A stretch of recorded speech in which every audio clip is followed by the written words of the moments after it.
All right, welcome everyone. It being 7:30 p.m. on Tuesday, January 18th, 2022, we will begin our town council meeting. Please stand for the Pledge of Allegiance and remain standing for a moment of silence. I pledge allegiance to the flag of the United States of America and to the republic for which it stands, one nation, under God, indivisible, with liberty and justice for all.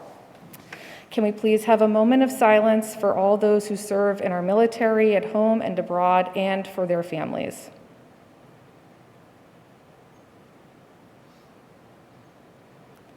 Thank you. All right, we will begin with a roll call vote. Clerk Semino, could we have a roll call vote for attendance, please? Councilor Baraka? Here. Councilor Flaherty? Here. Councilor Hume? Here. Councilor Mackin? Here. Councilor Maglio? Here. Councilor Reynolds? Present. Councilor Ringus? Here. Councilor Ryan? Here. One moment, we're connecting with Councilor O'Brien.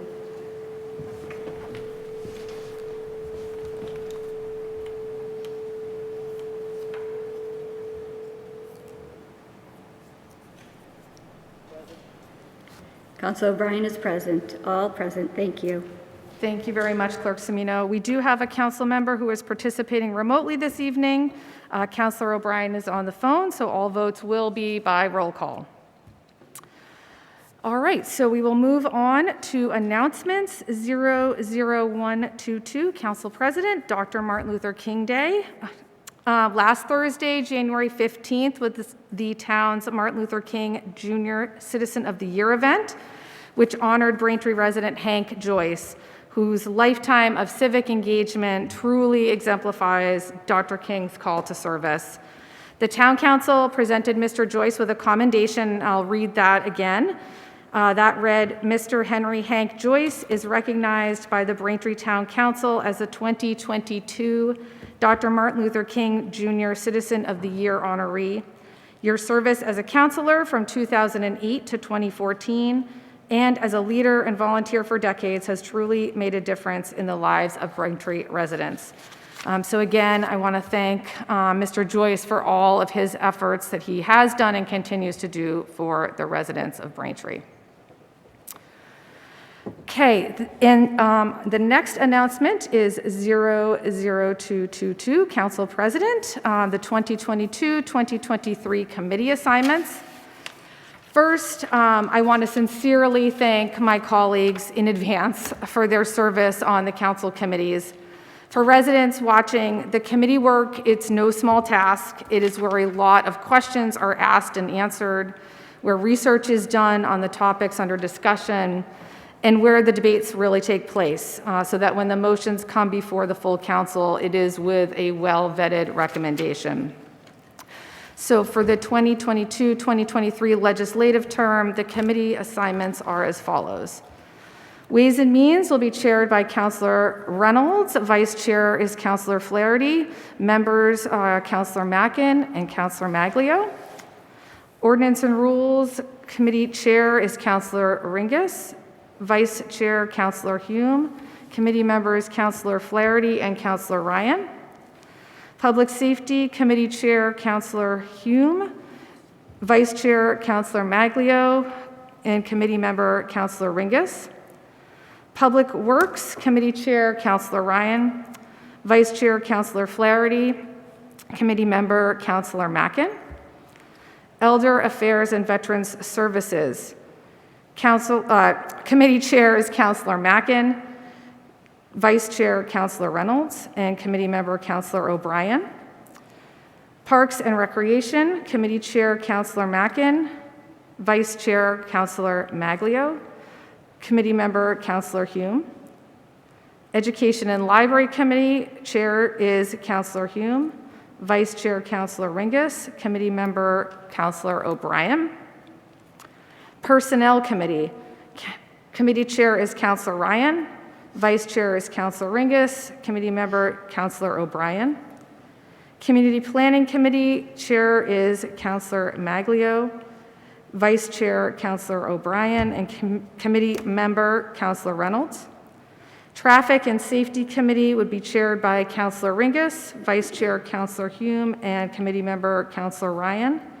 And our Master Plan Steering Committee members, this is a mayoral committee, but there are 2 councilors. Councilor Flaherty will continue to serve on that committee, and new council appointee is Councilor Reynolds. So again, thank you to all of the councilors for stepping up to serve in addition to your council work in this capacity. So with that, are there any other announcements? Okay, seeing none, we will move on to the approval of minutes. All right, for those who were not in attendance, we do have some housekeeping to get through during our first full council meeting tonight, so thank you for bearing with us. If you are not in attendance or absent at a meeting for which the minutes are being approved, you might be asking, is it all right to vote or approve minutes for a meeting that you were not present at? And Robert's Rules of Orders gives a resounding yes as the answer to this question. When you vote to approve the minutes, you are expressing your confidence in the veracity of the secretary, the actions of your colleagues, and the correctness of the minutes preparation process. You are not making a personal eyewitness statement. So this body needs an official record of its actions, and all members may approve that record. This means that you do not need to abstain from voting to approve minutes of a meeting if you are absent from that meeting. So with that, is there a motion to approve the minutes of November 16th, 2021? So moved. Second. Thank you, Councilors Ryan and Hume. Could I have a roll call vote, please, Clerk Semino? Councilor Baraka? Yes. Councilor Flaherty? Yes. Councilor Hume? Aye. Councilor Mackin? Councilor Maglio? Aye. Councilor O'Brien? Aye. Councilor Reynolds? Aye. Councilor Ringus? Aye. Councilor Ryan? Aye. That's 9 in favor, 0 opposed. Thank you very much. All right, we will be moving on to the substance of tonight's agenda. I want to recognize Chief of Staff Taub, who's with us tonight, also our department heads, Director McGrath from the Health Department, Director Arsenault, Assistant Director John Thompson, and Assistant Director Ben Hulk from our DPW, and I also think I saw Director Spellman from our Finance Department. So thank you very much, everyone, for joining us this evening. With that, I'd like to introduce and thank Director Mary Beth McGrath. We'll move on to 00322, Council President with a COVID update. Thank you, Director McGrath, for joining us again. I think it's safe to say we wish you were joining us under different circumstances. I feel the same. Thank Yeah. you for the invitation this evening, President Baraka, and the members of the Town Council. I appreciate the opportunity to appear before you. Unfortunately, it's not always with good news that I bring to you tonight as far as COVID. As you can see from the data that's been presented on our town's website, we've been increasingly and steadily going up this past month. The increase started, when I say increase, we were steadily running between in the teens for our daily numbers. The highest we had been in the last several months was about 35 on a daily basis. On the 21st of December, we saw a spike to 51 cases. And so we started to, at that point, notice an increase in the number of cases. By December 28th, we had 108 cases. And then by the 31st of December, 223 cases, which is the highest that we've ever had throughout this almost two-year event. As we all know, and you've heard, I know you've seen on the news, both internationally, locally, nationally, and globally, we've got a surge of Omicron going on. And with that, we're seeing a lot of cases. So the data that you're seeing on our website on a daily basis isn't really accurate data. And I say that because the data that you're seeing on our daily case loads every day on the website are lab-confirmed cases of individuals that have gone to a testing site, they have received a laboratory test, and that information was reported to the State Health Department by being placed into the communicable disease database.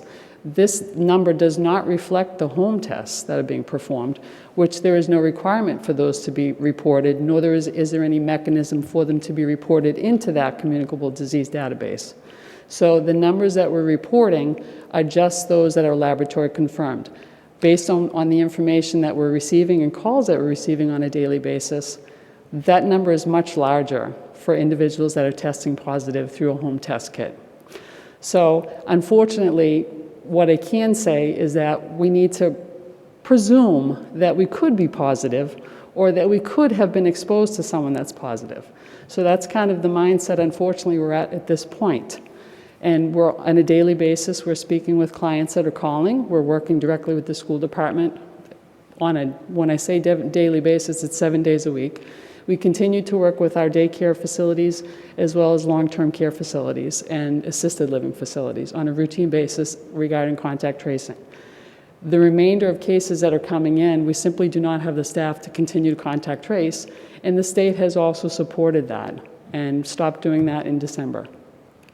So as far as today's cases, we had 64 cases today, which is good because we're starting to see a decline in the number of cases. The total cumulative number of cases since we started the COVID event in February of 2020 is 8,784 cases for the town of Braintree. Again, this is not an accurately reflected number because they're only laboratory confirmed cases. It does not reflect home cases, that home tests that have been performed. Also, the number of deaths, I'm glad to report, unfortunate to report, but glad to report we have not had any increase in the number of reported deaths directly related to COVID. It remains at 136 and has been that for quite a while. So I will open it up to any questions if the committee members have any. Thank you, Director McGrath. Do any of the councilors have questions for the director? Councilor Ringus? Thank you, President. And thank you, Mary Beth, for being here tonight. I know that we had a booster clinic this past Saturday, and I know that a few weeks ago we had one at Town Hall. It was widely attended. I think the line at one point must have been out to the French's Common Arch. How did we do in terms of numbers at the booster clinic this past Saturday? Unfortunately, not as well. The difference that occurred several weeks ago when we had lines out the door, we had a wonderful, beautiful day, actually. It was fairly warm out, a nice day. It wasn't overcast. Saturday, we had a 7-degree day, and our site was at a different location than is normally here at Town Hall. So I feel like those factors may have played a role in individuals not coming out because the concern could be that they could have been standing in line. We did have a contingency plan and a nice reception area that we would have invited all into, so there shouldn't have been any need for anyone to stand outside. We had 73 individuals that came through to be boosted, which is great. That is 73 more people that received COVID booster vaccinations, which we're really happy about. We hoped to be able to offer to more individuals, but again, there are a lot of factors, I think, in play on that particular day. We are planning to schedule another COVID booster clinic as early as next Wednesday, the 26th of January, here in the Town Hall Auditorium from 3 to 7 p.m. That's the date at this point, and it will be confirmed through the mayor's office in the next day. Now, I think I know what the answer is going to be here, but I'm going to ask this anyway. We've seen trends in the infection rate or who is being infected over the last 2 years. When it initially sort of outbroke, we saw it in our nursing homes. Last winter when it surged, it seemed like it was a lot of the college-age kids and family transmission. Mm-hmm. At this point, is there any sort of trend to it, or is it just sort of across the board? It's across the board. The Omicron variant is extremely contagious, and it has not eliminated anyone from getting it. We've had a child that was 2 weeks old that tested positive several weeks back, and upwards of individuals in their 90s. So it's definitely not off limits to anybody. And then we've seen, we've continued to see obviously the numbers rise, and obviously you just went through what that rise has been. What has our status been in terms of new deaths of residents? Has that sort of leveled off? Because I haven't heard a lot of reporting about any new deaths. We haven't had any reported deaths to us, no. It still remains at 136. Which is 136 too many, but at the very least, we're not. It is. Now, in terms of the website, because I know myself, I got some calls from folks. Are we doing anything to sort of put on the website, whether it be testing sites, booster clinic sites or sort of home testing kits availability. I know that obviously home testing kits are selling out everywhere. I know that booster clinics are harder and harder to come by because people are looking to get their boosters while they can before they're infected. And obviously testing sites, we've seen the lines on any sort of news channel that we watch. Do we have any availability or any resources on the website for folks to say, hey, I think I may have been exposed. I don't want to count on a home availability test. I want to go to a PCR, get the PCR. Do we have any sort of resources on the website right now for folks to click on and sort of see where they might be able to get some of these tests or some of these booster clinics? Right. So the booster clinics that we offer here in Braintree through the town hall and through the department in the mayor's office, those are advertised not only through the website, but I know that the mayor is wonderful about getting robocalls out and offering that information through social media sites, which is fabulous. Other booster clinics, it's normally being offered through pharmacies and other other vaccination sites. It's normally by appointment. There's nothing that I'm aware of that you can just walk in and get a booster. So that would be number one. And we're advising clients when they call us, if you're thinking of a pharmacy, please contact that pharmacy either by phone or through their website information to see what their requirements are to get a vaccination of any sort, but most especially the COVID vaccinations. As far as testing, again, a lot of those places offer it.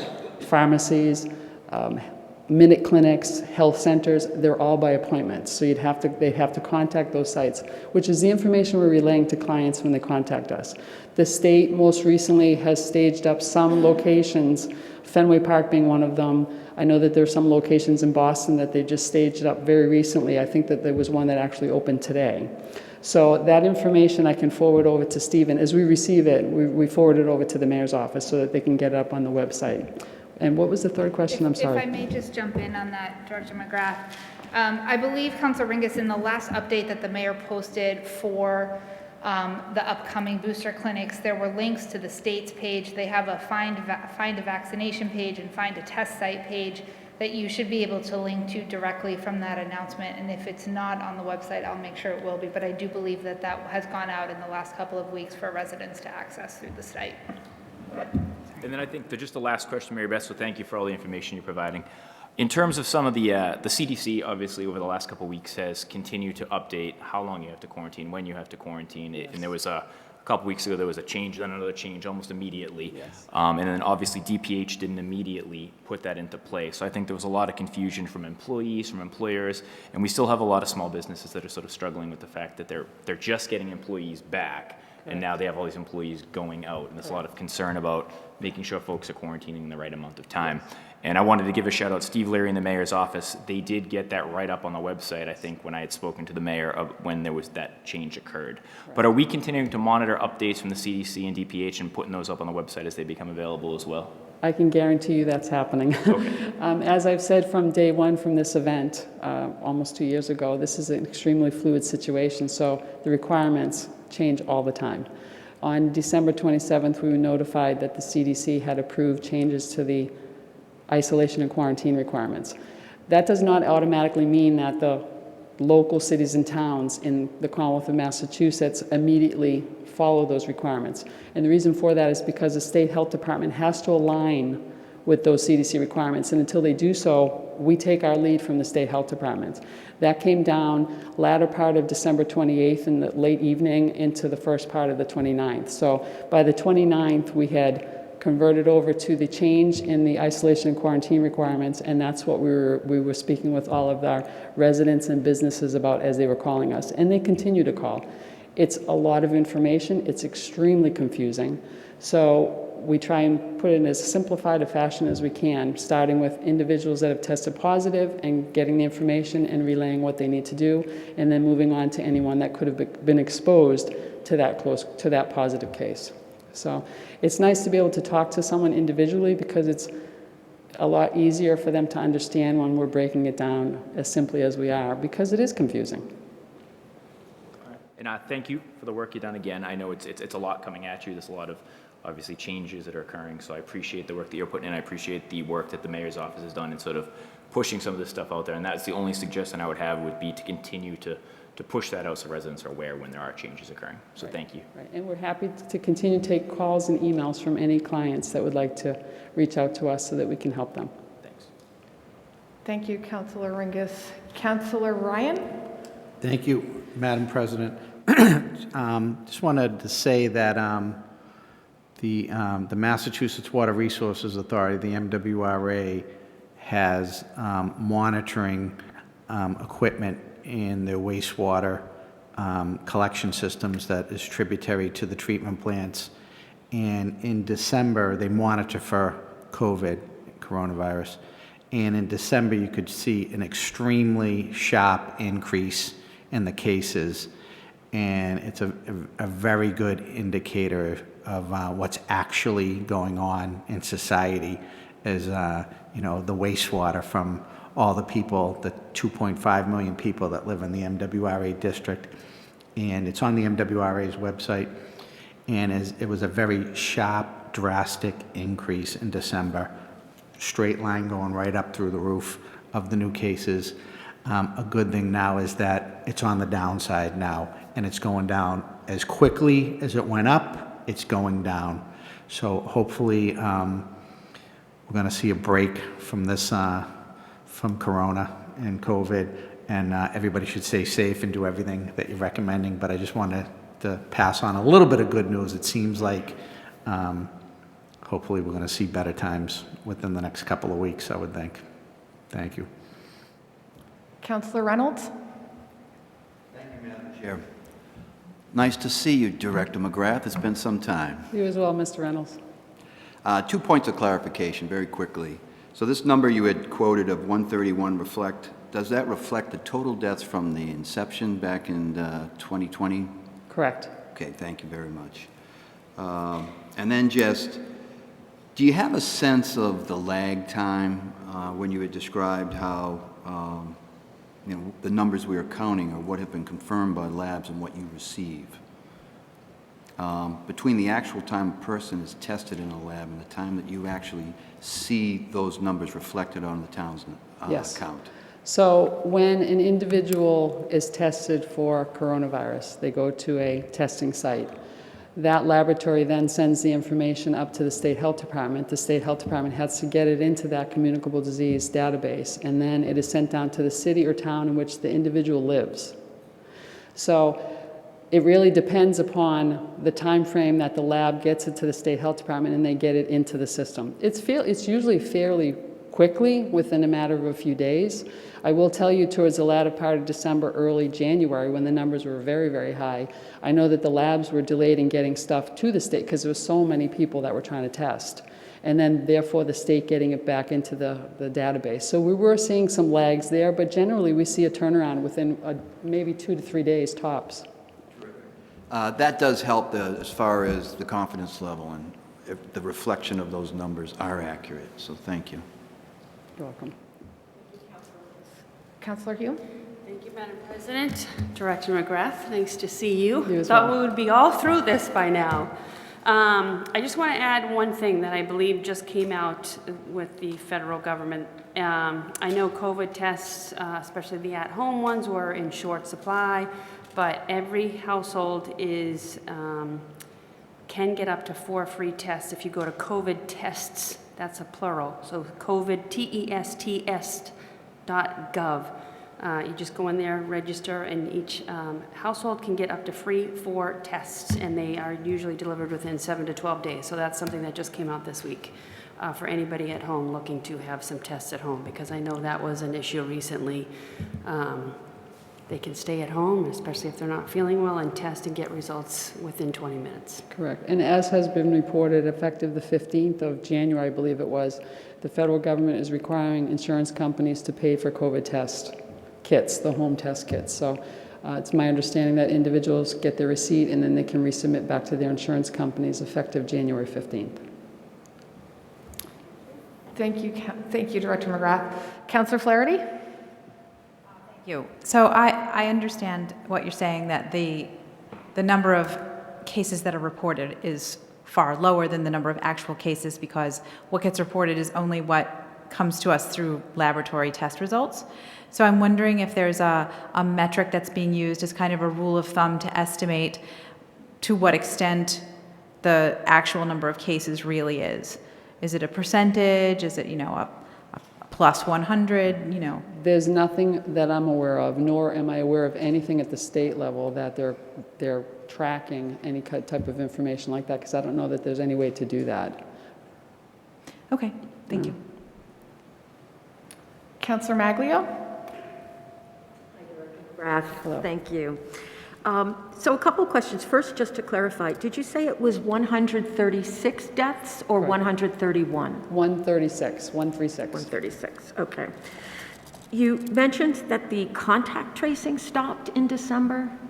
The contract tracing did not stop in its entirety. It refocused and reshifted to daycares, schools, long-term care facilities, assisted living facilities. Can you talk a little bit about the contract tracing that's happening in the schools now? I can't, I'm certainly not with the school department, but I can tell you that the school nurses, currently, they're still involved with the test and stay program at the school level. So as part of that program, they are doing contact tracing on obviously the positive cases as well as the close contacts. And that's at all schools? All Braintree public schools. All Braintree The private public schools do not fall under DESI requirements, so they can follow what systems they choose to follow. I will tell you, based on information that we've received from the private schools, that being Archbishop Williams, as well as Thayer Academy, they have been following the DESI requirements, which we appreciate that. But again, they're under no obligation to do so. Okay, one other question is regarding the resources and the information that is available for people. I noticed that there are some links that direct people, as you've talked about tonight, to other sites and to city of, I think you said to the state, maybe some City of Boston links. I also noticed that there's a lot of information about clinics, labs, testing that are happening in all of the communities around us. And I'm wondering, is there any effort, do you anticipate building that capacity to do that here, to offer the kinds of testing sites that people go to in other towns? Are you talking about at the town level? Yes. Okay.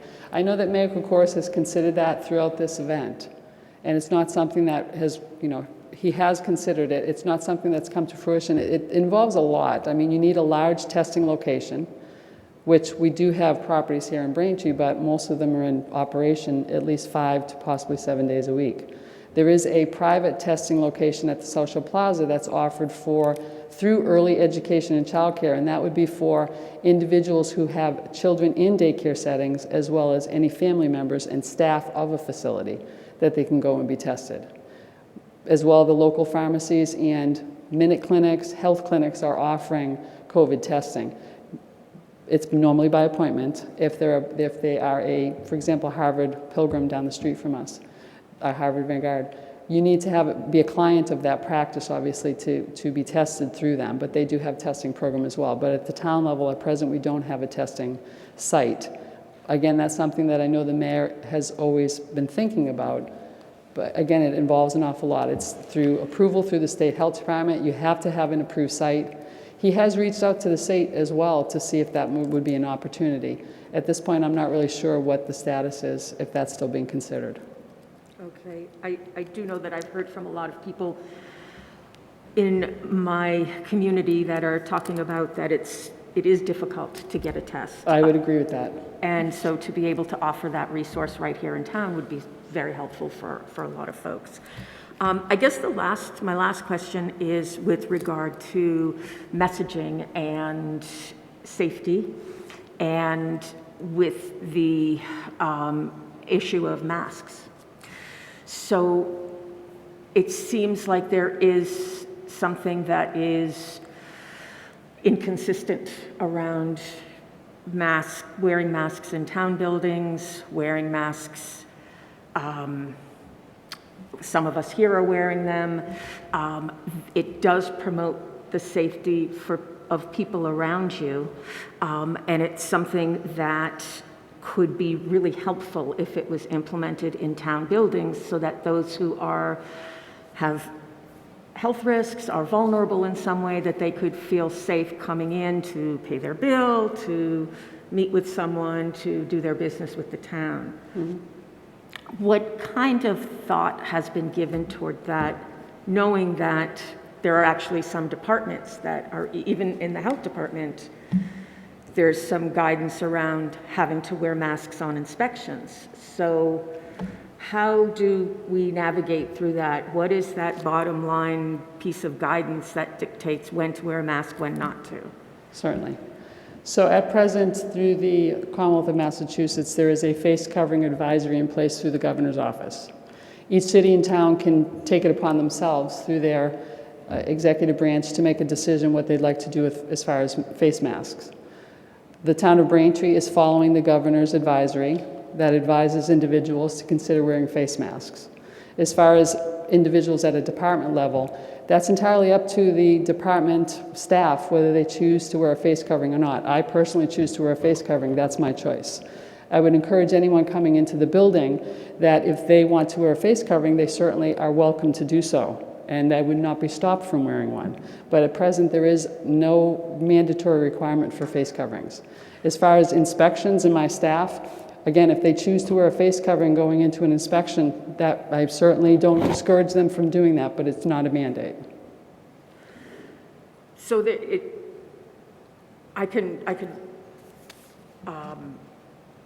it talks about the property owner representative shall utilize a face covering throughout the duration of the inspection.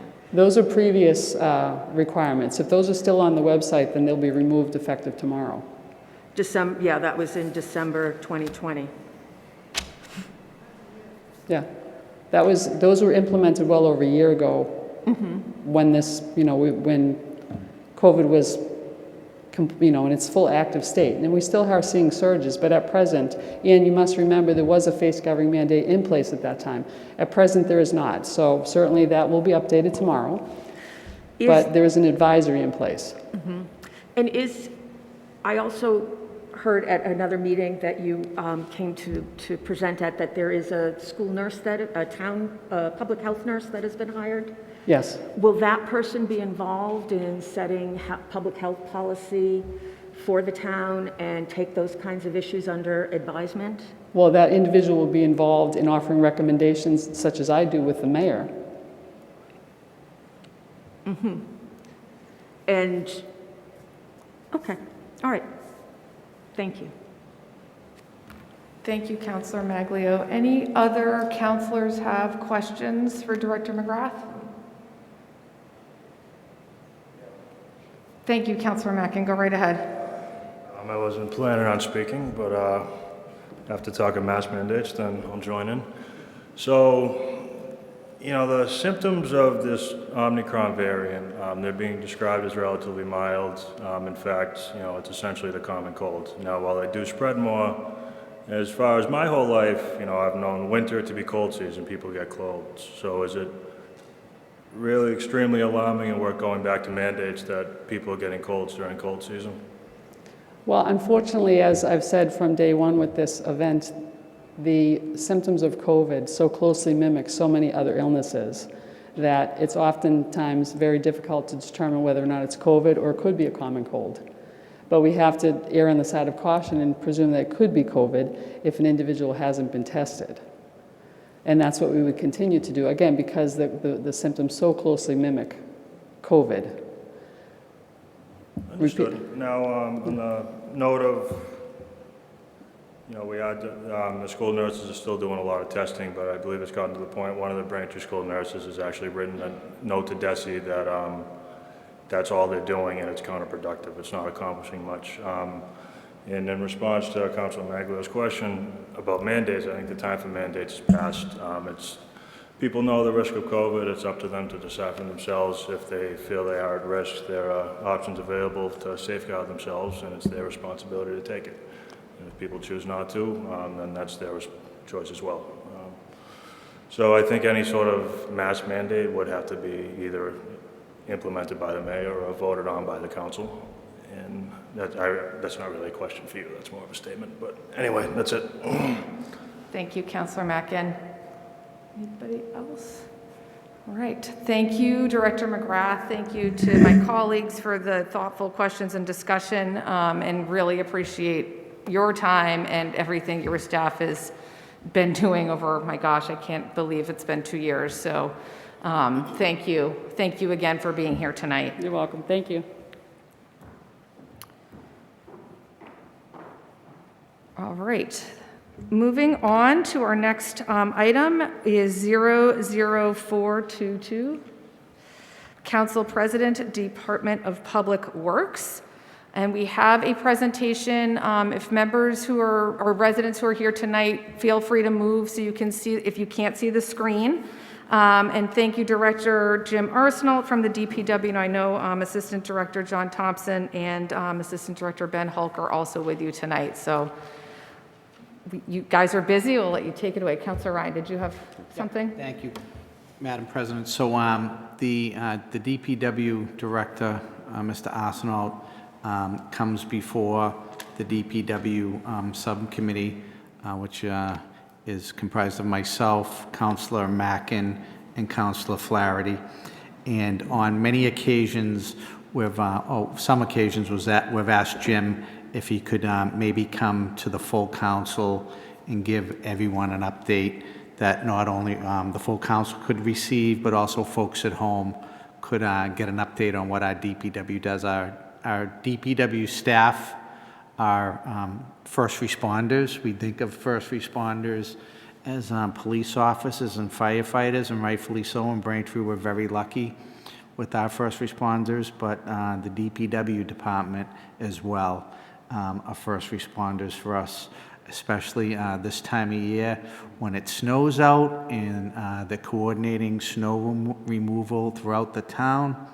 And we have a very good DPW department, so I'm very happy that Mr. Arsenault is here tonight and with his staff to give us a little update. So I just wanted to kind of set the stage there. Thank you very much, Madam President.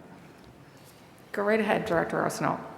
Right, so that was a good opening to it, and so a lot of people, think of they really don't know much about DPW because basically the work that we do is maintaining things, and so they really don't see something usually unless it's something happens that they can't get to work or something, snow removal events and stuff like that. But there's a lot of things that the DPW does to help the community.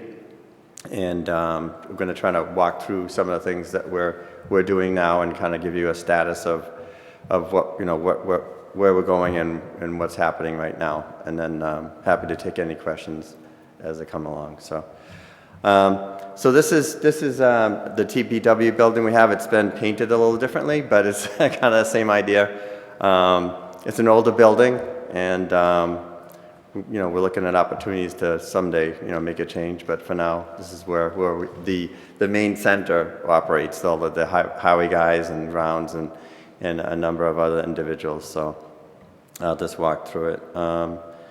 So we have a bunch of current roadway projects that we're doing right now. We're finalizing. The winter is coming, and a lot of these projects have been taken care of. And these are kind of the current projects we had this year. So typically what happens, I'll just go a little bit off the track. So typically what happens is we do a lot of our in-house design in the wintertime, and then in the spring we go out and we advertise the work, and then during the summer we do the work. But what we do is with paving, resurfacing, we pretty much do that to completion. But with the water work, we do excavate the roadways, we do replace the water mains and do the work that we need there. And then what we do is we put the materials back and we put what's called a base course or kind of the bottom course of the asphalt, and we let it sit over the winter. So you won't see it really completed until the following year. So it's almost like a 2-year step process. So it doesn't happen all at once, like everything doesn't get done by the winter and then you're finished. It's kind of a 2-year thing. So in the spring, we'd be doing a lot of resurfacing work this coming spring with the work that was done on the water projects from the previous year. So just to give you an idea. But this is a lot of our paving work on this particular slide. So that's what we've been working on this year. Also, we did new crosswalks at Middle Street and Norfolk Road. So we've been doing we got some funding additionally too, where a lot of projects we got for school crossings and things like that throughout the community. We did get grant money for that to help with those programs. So we've been doing pretty well at receiving grants, not only just on the highway department side with projects like this, but also we have gotten a lot of grants for the stormwater program, a bunch of different mitigations. So things have gone pretty well in that regard this year. We also did sidewalk reconstruction projects and curb ramps and stuff. You've probably seen them. Some of these projects are right in South Braintree Square, where we did a lot of renovation projects there. We did some bump outs to kind of make it safer because it's kind of difficult when a pedestrian's on the sidewalk and trying to cross the road, and you can't really see that individual. So having that little bump out has kind of helped make the pedestrians more visible before they cross. So this is some of the projects we did there. Intersection improvement projects, Pearl at Ivy Street in John Mahara. We're working on that project in the design phase now. Originally, we had, it's been a couple of years now, and for a couple of reasons, we've had some, it's been a little bit hard progression because at first we thought we could get away with just a small change to the signals, and it turns out that it's going to require a lot more work to do that. And so we're trying to get through the design now, and then trying to get some funding available too, because obviously with the change in the signals, having to change the signals is a very expensive item. So it's going to cost significantly more than we thought, but we're trying to look at different ways to do it. And we're hoping that, we can get that funding available for the coming year, but we don't have it dedicated at this time. We're working on the design right now. So Quincy Ave, Commercial Street. So we're looking at that intersection to see, any issues that we could to eliminate some of the concerns there. Granite Street and Pond Street, King Hill Road. That's kind of a strange intersection where it's not straight across to the roadway. We're trying to see if we can better align that intersection to make it a little safer. So we're trying to look at having a consultant looking at seeing what options we have. So we're looking at that intersection as well. And this one is Pearl and Ivory, the one we talked about. And so that kind of shows you that there's pretty significant changes that we're looking at. So that's that one. Other projects, Elder Affairs, you've probably seen some of the activities. And I know when they first came out, it looks like, oh, you're just putting all asphalt down. Well, what happened was we wanted to get that placed for now, just so we could take care of that portion of it. And then the next step will be in the spring, we actually got a grant to pay for some stormwater mitigation for that. So we do have some mitigation right now, but we're going to be having more additional mitigation. So there'll be some plantings and some vegetation and some areas to treat the water. So that'll be going on in the spring and then the summer. So that's coming up. Sunset Lake Playground improvements. They did a lot of ADA work there throughout that area. So I think probably you've seen some of that work. And then there's a cemetery expansion project that was approved a little while ago. And the cemetery is getting quite full. There's not a lot of capacity right now. So we're trying to expand. We have been for a while trying to expand the cemetery. And there is already an area that was approved to do some of the work through the Conservation Commission, but it's been so long, it sat there for a long time.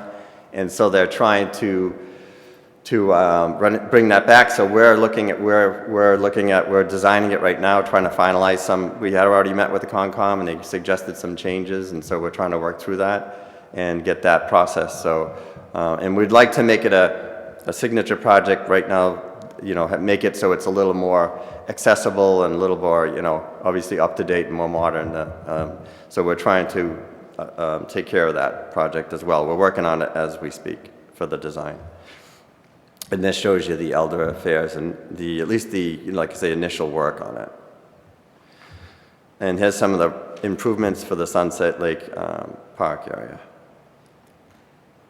And that's the bathhouse, the painting and the work they did inside. And this is the cemetery expansion there. So it's more, if you're going right now into the compost yard, it would be on your right-hand side when you're going to be going up the hill there to drop off the compost.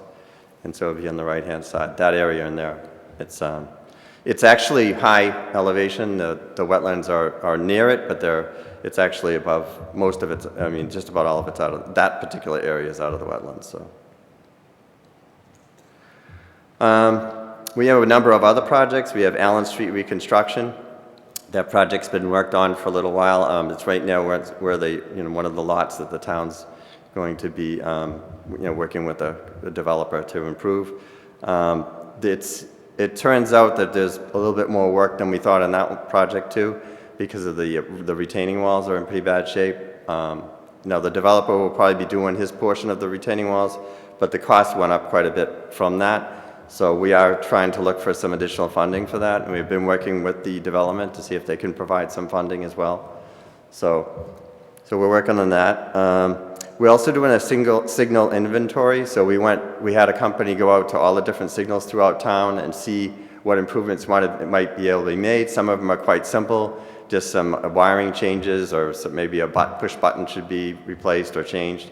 And so we're also going to be looking at more significant improvements to probably provide more data to us, or maybe provide for better signal cabinets and things like that, or see if there's preemptions are needed in certain signals that maybe aren't there now and stuff like that. So we're going to be looking at that more as well. Pavement management inventory, we've looked at we've done a pavement management inventory recently, and we're getting that data together and trying to make a 5-year review, outline for different projects. So we're still working on that. We should have that fairly soon. We're going to be doing the 5-year, but really working on a year-to-year basis. That's the new, that's what we're working on now, to do more of an annual program. But we want to project out, because we want to align with the gas company and other utilities to make sure that we don't put work in and then have to have issues later. And I know that's a very important part of the program, so we want to make sure they get that straight. We also have GIS program that we use for all of our maps and mapping and things like that. And one of the things we did is we got more precision with what's called LiDAR, or higher resolution scan, because there's normally aerials done, and we requested some additional data for it. So it's really helped us to get more refined data regarding the city and the information regarding it.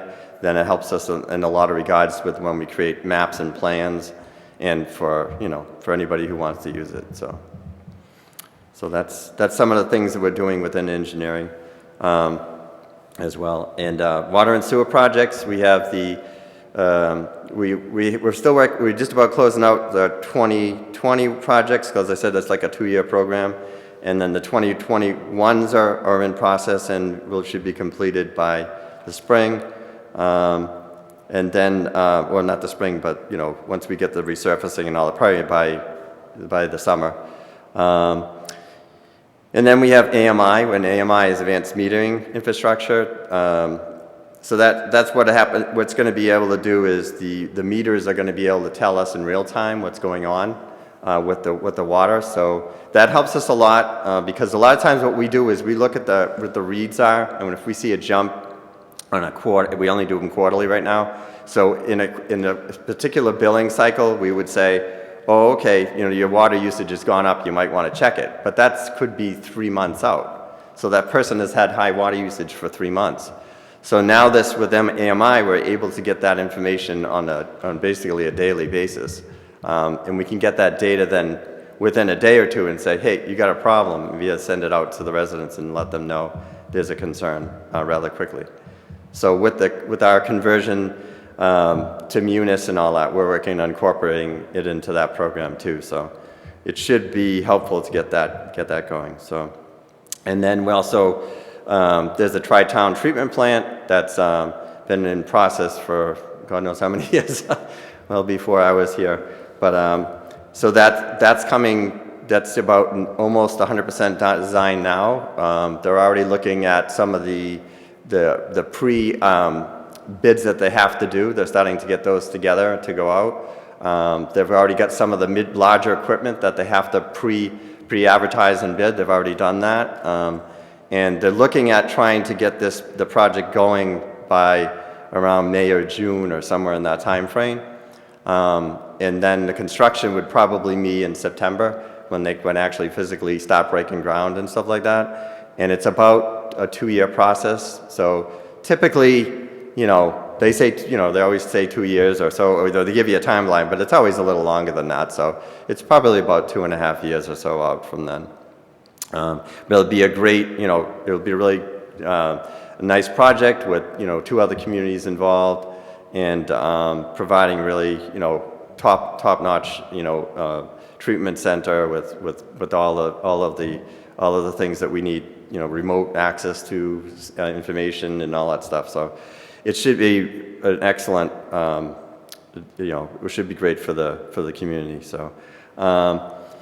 And then the PFAS removal, we already have, you know, the GAC system, which is removing a lot of the PFAS materials, and we've had extremely low, if any, notice of it. So in our testing, so it's been doing very well.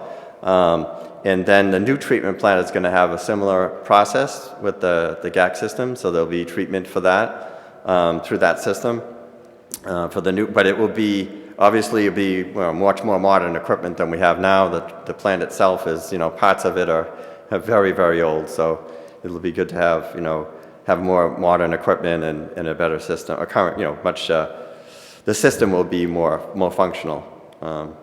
And so then also, so we'll be doing hydraulic modeling and capital planning for the future. We're also working on so the AMI. With the water system and also working with our sewer system to better track that as well and see what's going on in our sewer system. So I'll talk more about that later when we come to another slide. So, and this is a kind of a cut view of what the new treatment plant will look like. It's not super detailed, but just to give you a little taste of what it will look like.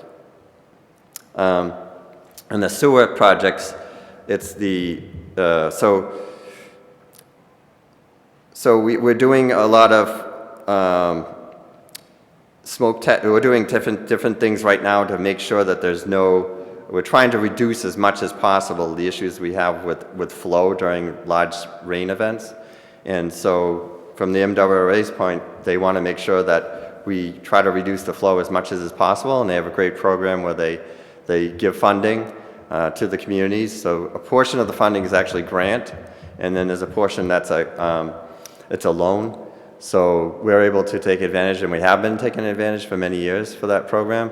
And that's helping with trying to reduce, what they do is, it's so many different so many different sections to it. Like one part of it is to look at the overall where things are needed, and then they check and they start to do some of the design work, and then they do some testing of it, and then they do then they go to construction. So that and it kind of happens all year round, different phases and the legs of it, and it's kind of ongoing. But that helps us to basically line the pipes so that they don't have infiltration, usually with a plastic liner or a liner of sorts. And then also sometimes they have to do more invasive work. Sometimes they have to do it around the structures, and they have to do work around the structures and things like that. So, but that's all to try to stop that infiltration. Then we also smoke testing is what we've been doing recently this year, and that's to make sure that what we're looking for in that regard is we want to see if there's any water that's coming into the sewer system that shouldn't.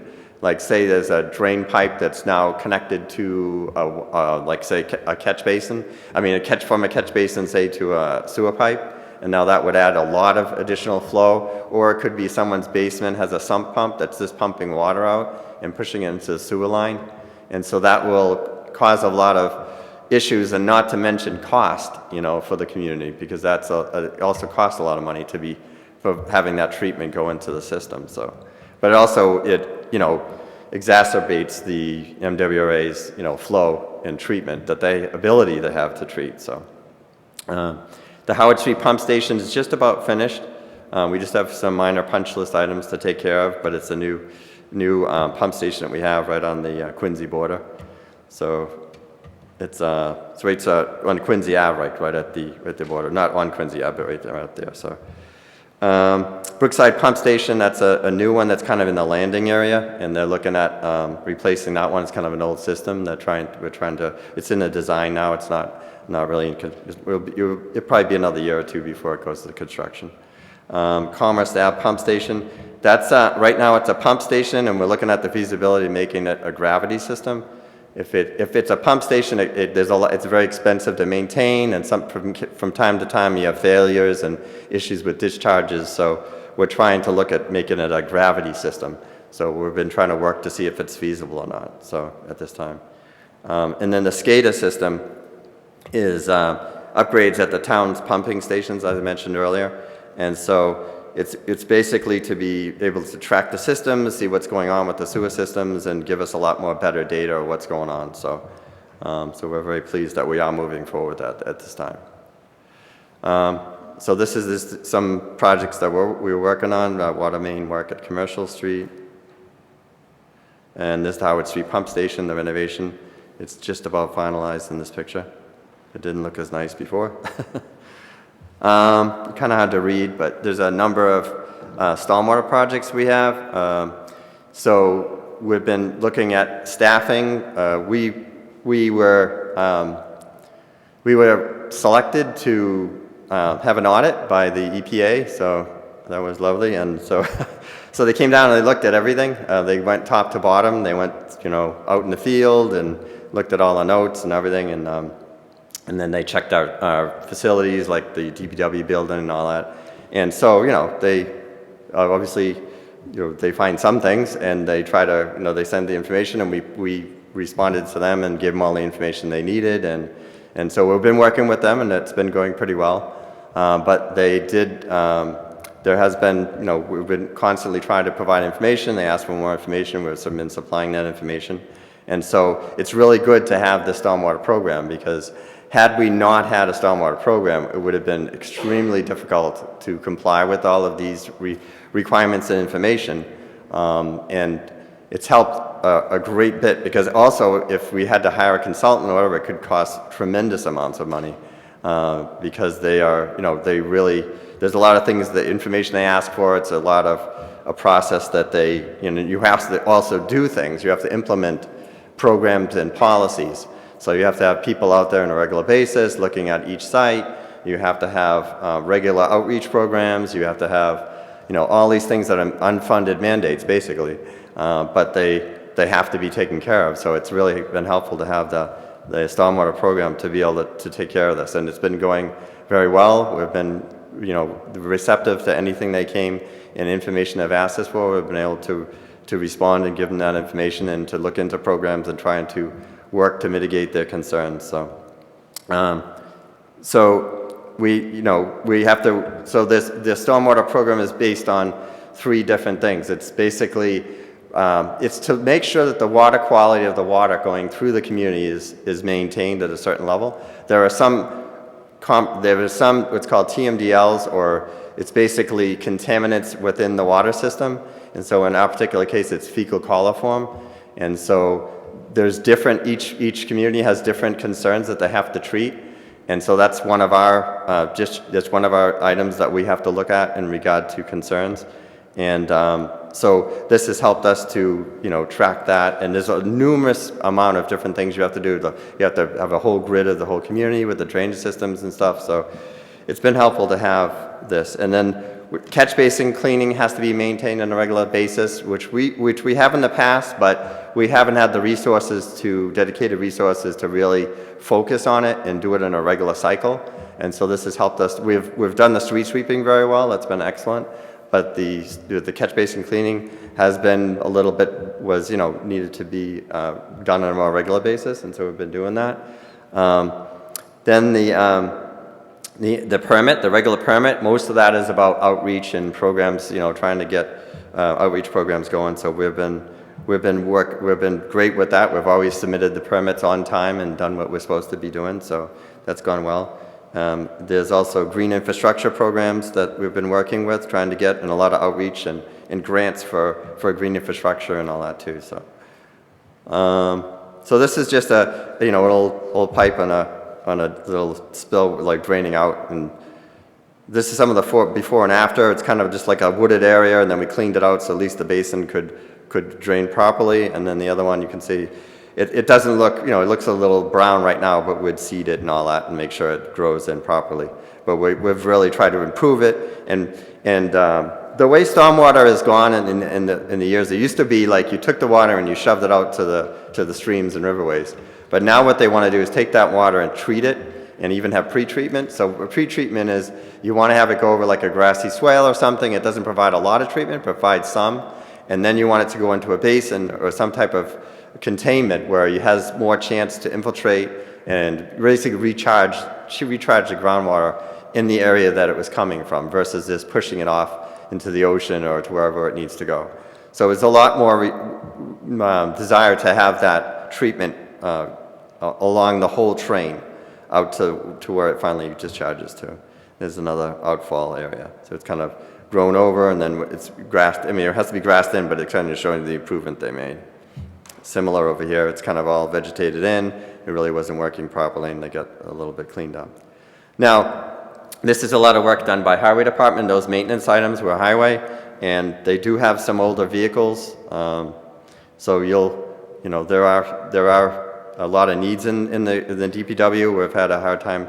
Obviously it's hard to pay for everything, and our trucks have been trying to last as long as they can, but we definitely need some help trying to get some new equipment, and we're working on that. So facilities, I probably know a little bit about it, but the school department has asked, we've been helping with the school department with a lot of renovation work at the Braintree High School.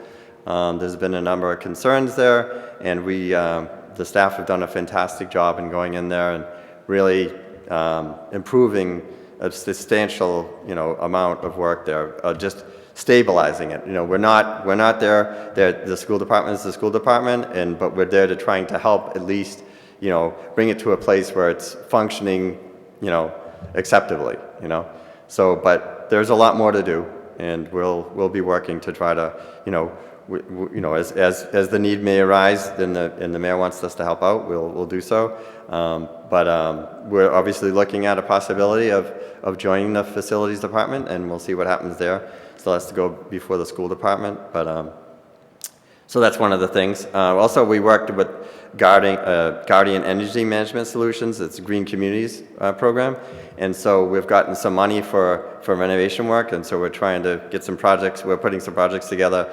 to help us fund some of these energy conservation type projects for the community. So we're working on that.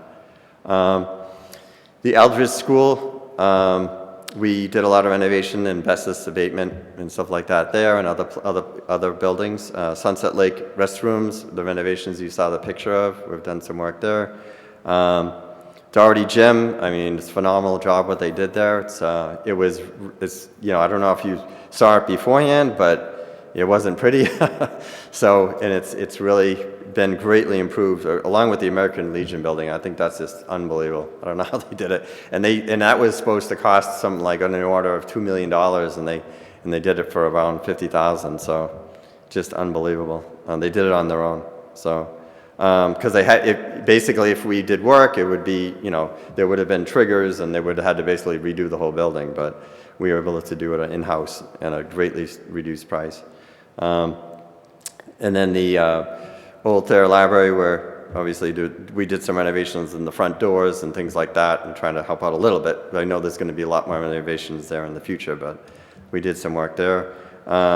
We've done a ton of work at the police station, and we've also helped out with the fire station. We've done renovations from their communications rooms and a bunch of other stuff. We're also helping them work on their project they're working on there at the fire station. And then also at the police station, we've done unbelievable evidence room, gym, it just goes on and on. We've even put a whole new front threshold and front entranceway and heating systems, and ventilation systems. It's just, there's been a lot of work done. That's with in-house staff. And then, so also roof evaluations of the town buildings. We've looked at them and seen where there's been issues and tried to get things in line. And then also updated some of the dispensers and made it so we use our own water system versus having a company come in. So there's the American Legion building, and if you've seen it before, it was not pretty. So, so this is all the work they did at the gym. I think you've already seen it, but it's really, I mean, you got to go see it. I mean, when they put all the LEDs on, it's just amazing. And there's the Geordie Gym, some of the bestest work they did. Some of the water dispensers that we put in. Recreation, so we're looking at Watson Park and Hollis Field. We're trying to do, in trying to see how we can improve those fields and stuff. And then also at the Five Corners, there is some area there that could be utilized for recreation someday, probably not right now, but there is opportunities there. And then we're also working with the Mayor's Office for CPC funding for ball fields for the Hollis and so for the design part and trying to get them into eventually construction and get those fields renovated. So the Highland School hockey rink and playground, so we're just kind of looking at that now, trying to see what we can do to get some CPC funding for that. So that's the old hockey court area. And then the highway projects. So what we're looking at is we're trying to, see if there's some way we can get a new facility eventually. So we have been looking at just the feasibility of it right now, just to see what we could do and what's possible. So we're looking at that now. And then, so we do regular landscaping of all the town roadways, fields, and parks. We do, obviously, winter snow plowing and maintaining, also regular basins and sidewalks and roadways, and then fleet maintenance we oversee as well. So this is some of the older trucks that we have, as we showed you before. This is the existing facility that we have, and it's hard to see from the aerial, but it's pretty dated buildings. And this is some of the work we did, putting up some of the signage that we put up on a regular basis where people request signs and things like that. We also have done a lot of speed signs so people can see how fast they're going, so at least they know when they're being bad. And then some of the event signing we do too. We put up a lot of event signing for different times of the year, like Christmas and different holidays, and we put flags out during Memorial Day and things like that. And these are some of the mitigations we do, like the speed humps there, and then the snow removal, and repairs of all kinds of sorts of different things that come about during the year. And then there are some things that we have to do that's really not like that's required of us from the Army Corps of Engineers and from the town's obligations. Well, one of them, we have two dams that we have to help maintain, and we also have the landfill. The old landfill we have to maintain as well, and it's a lot of work. It's a lot of grass cutting. So this is the Town Brook Dam. So it's a large area, as you can see. It's probably hard to tell from the picture, but it's an extensive area, and it is a lot of cutting and a lot of maintenance to keep it up to par. And even we really we should be doing more. We try to do as best as we can, but there's always more that the Army Corps comes in and says we want more, and we're like we only have so much, But we do maintain it, but there's always more that can be done. Same thing with Haywood Creek and Eaton's Pond. We maintain that area as well, and it's quite a bit of area to maintain for grass cutting and maintenance of the roads and all that stuff. So. In the landfill, I think you can see it. Everybody probably knows where it is. You can see it from the roadway. It's quite a bit of an area. I mean, it doesn't look like it is, but if you get out there, you're like, wow, it's a big chunk of area. There is the very top bit that the solar panel company is supposed to maintain, but other than that, we maintain the rest of it. Grounds renovations, they do park renovations, improvements. It's kind of unusual, as we talked about before when we had the council meeting, where the town actually has maintained the grounds division within the DPW maintains all the school grounds, well, the vast majority of them, and so we've already been doing that for many years. And it's, you know, it's a lot of work to keep each, you know, make sure the playgrounds are up to par and they look appropriate. And so, and they function well for the athletes and all that. So we also this year have been doing a lot of ADA improvements. We've been doing a lot of stone dust and other things to make it more accessible to people with disabilities. So we're doing quite a bit of work with that as well. Plain Street Cemetery, we maintain a number of cemeteries as well.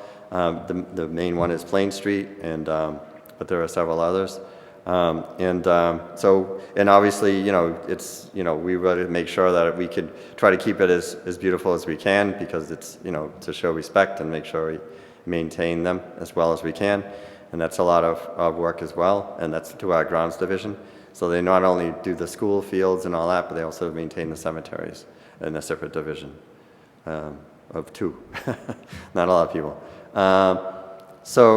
And then they've done a lot with, we were lucky to have someone with us that knows a lot about maintaining fields, and we've done a lot of extensive irrigation. We've added some extended irrigation lines at some of the fields, and we've done expanded aeration programs and fertilization programs to get the fields so they work, they function better, and they are rotated on a better basis. So we've been doing a lot to try to improve the fields.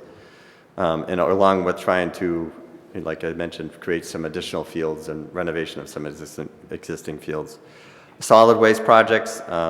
So we converted to the CART program in 2013 to try to make it, you know, function better along with the recycling program. And so there are some thoughts that maybe someday we could make it an enterprise on its own, so that way it would be self-funded, and the costs and the expenditures are similar. Not exactly, but they're pretty similar. So it's just something to think about that have been thinking about.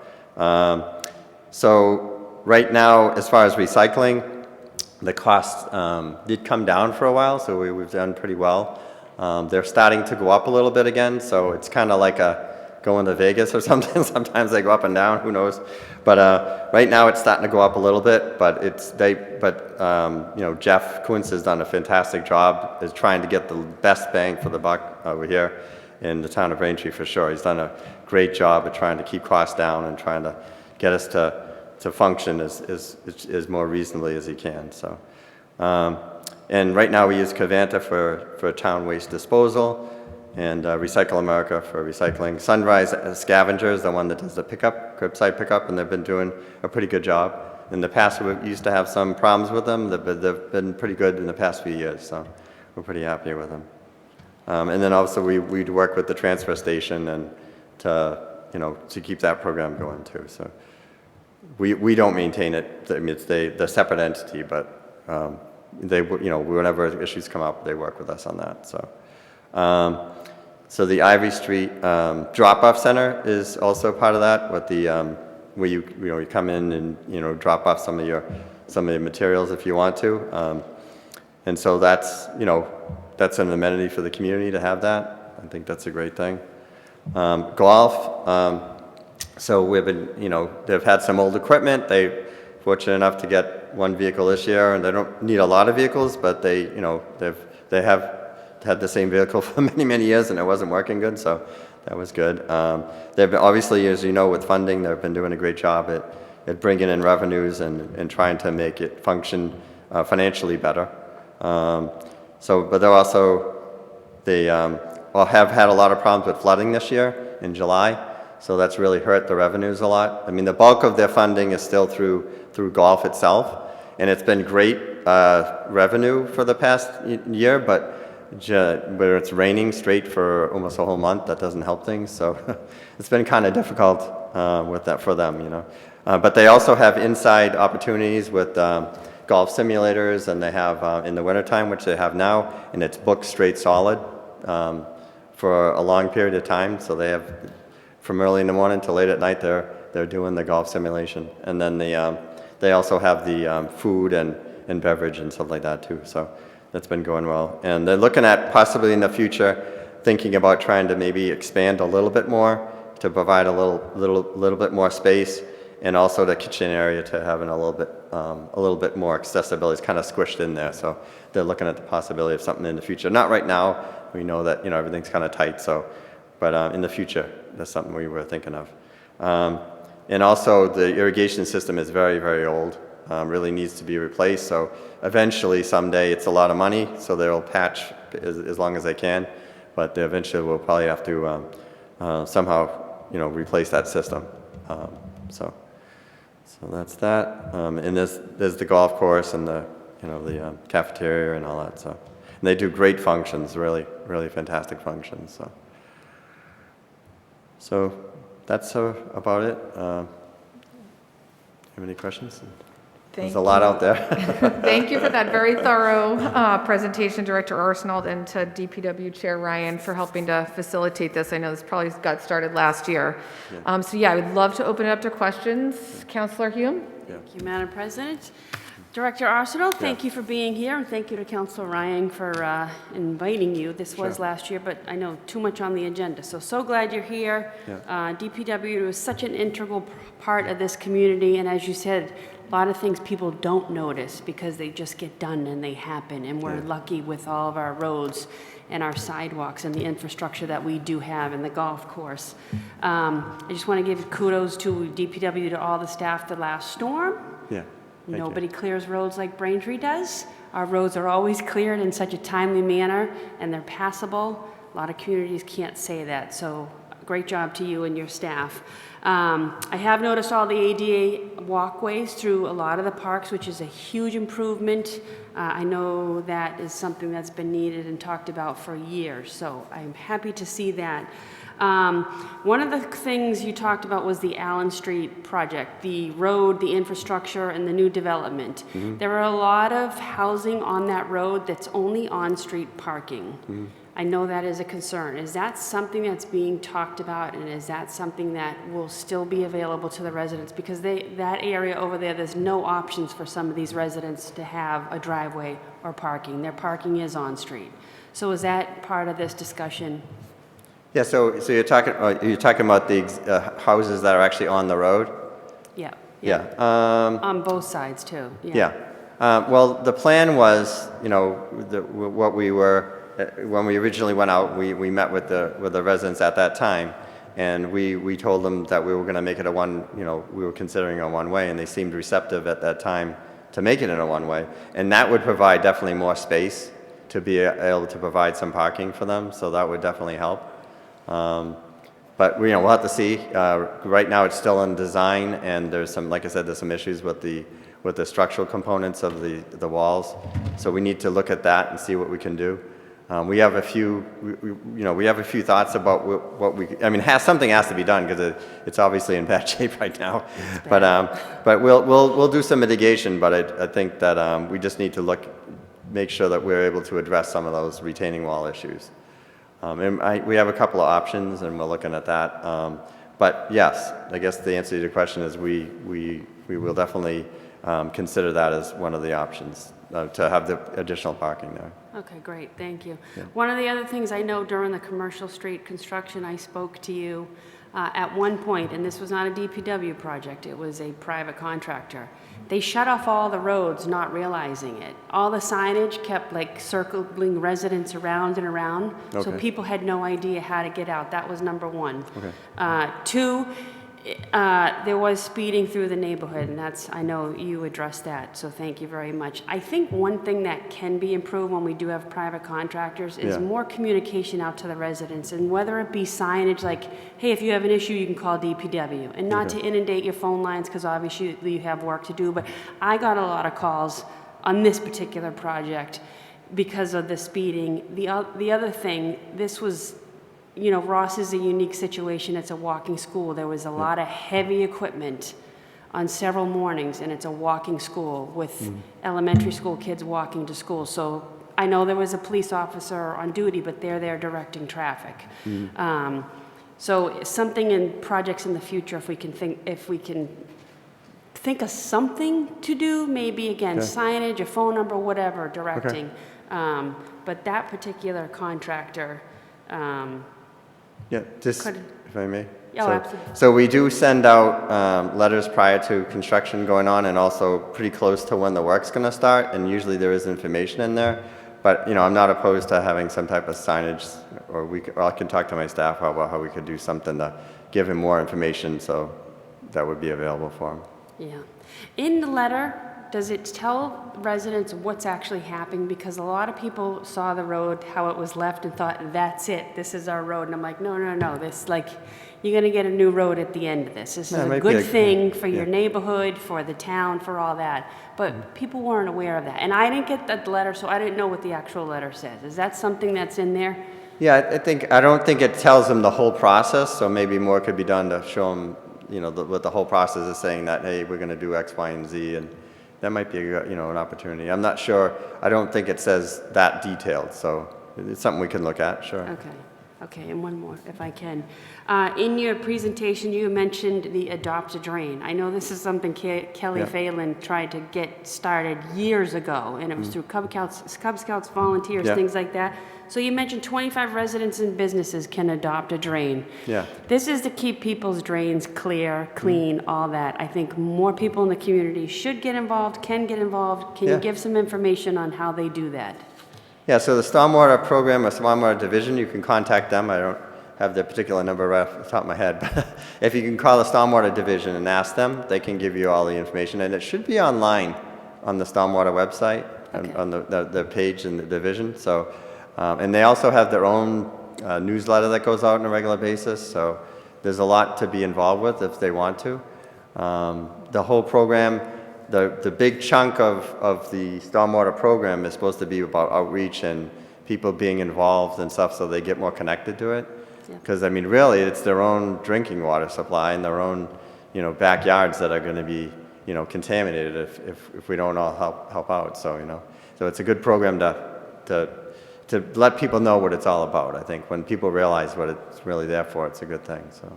Absolutely. Yeah. So great presentation. Thank you so much. Thank you all for both of you, all three of you being here tonight. Yeah. Okay. Appreciate it. Thank you.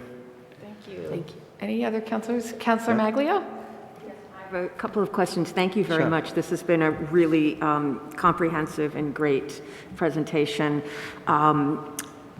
Question that has come up to me is with regards to rats in the community, Yeah. that some are thinking that it has to do with perhaps the digging that's happening and some of these road projects, and wondering if there's any pest mitigation that happens before these large projects take place, and/or what else this could be attributed to.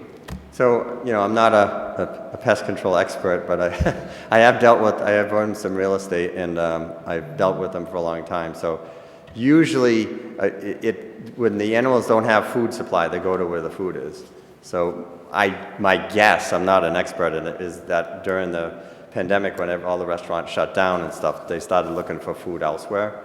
And so they probably went to areas where they normally didn't go. I know that happens in Southie because they used to own a property in Southie. And they would, you know, when things were disturbed, sometimes it would happen. But usually in a smaller community like that, you don't see as much of that because there's not a lot of food around, like where the single family homes are. But given the concerns that the community has had, the mayor's office and working with us we have added to our construction projects some funding for mitigation, and when we actually bid out the project, so it's a part of the bid project. So there is some mitigation money for addressing some of those concerns. So. Excellent. Two other very quick things. The projects for the redevelopment of the parks, the ball fields, Watson Park, et cetera. Yeah. Those redesign, I'm assuming that the consultants hired for that will have a hearty and robust community participation and input plans so that people who live in abut these areas can really participate. Yeah, absolutely. Right now, it's still like in infancy. I'll say that much. I mean, the funding was there, and we're just about starting to get going on it. So, but obviously, we'll definitely involve the community. We have already talked to all of the sports groups and all of the the people who utilize the fields themselves. but also the neighboring community obviously would be, will be making sure that they get included as well. Yeah. Okay. The last is, who do people call to when their street is being used as a cut-through on a regular basis to avoid other traffic that's happening, or? Yeah, so we have, we do have what's called a task or traffic advisory committee meetings. So what they do is if there's concerns that come about, you can relay them to Nicole and she'll relay them to us. And then we'll look them over and see. What we do is we actually go out in the field and we take traffic counts and get data, and then we see what's going on. And if it's warranted, then we can take some type of action. And so we kind of, you know, the police department's involved and us and some other individuals, and we kind of make a decision of what would work best for that particular event. I mean, sometimes, you know, unfortunately we don't take action because there is situations sometimes when it's not really warranted, or sometimes we take, you know, a review of the community and say what they think about things, like, because sometimes you put down a mitigation and some of the abutters don't want the mitigation. So you really got to think about everybody and not just, unfortunately, not just one individual.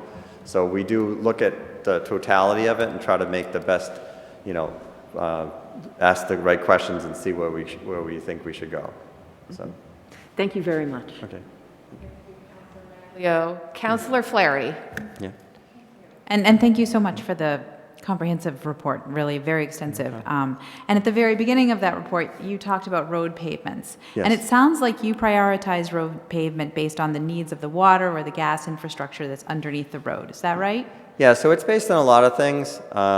So basically what we look at is the condition of the road is number one of the big items, obviously. I mean, if it's bad enough, we might have to mitigate right away. If it's a big, you know, pothole or something like that, we have to be out right away on those. But so we look at what the condition of the roadway is, and then we also look at if there's a water project happen to be in that area as well. Let's say there's an old pipe that needs to be replaced, you know, hey, we'll go ahead and replace the pipe, and then we could do the resurfacing afterwards.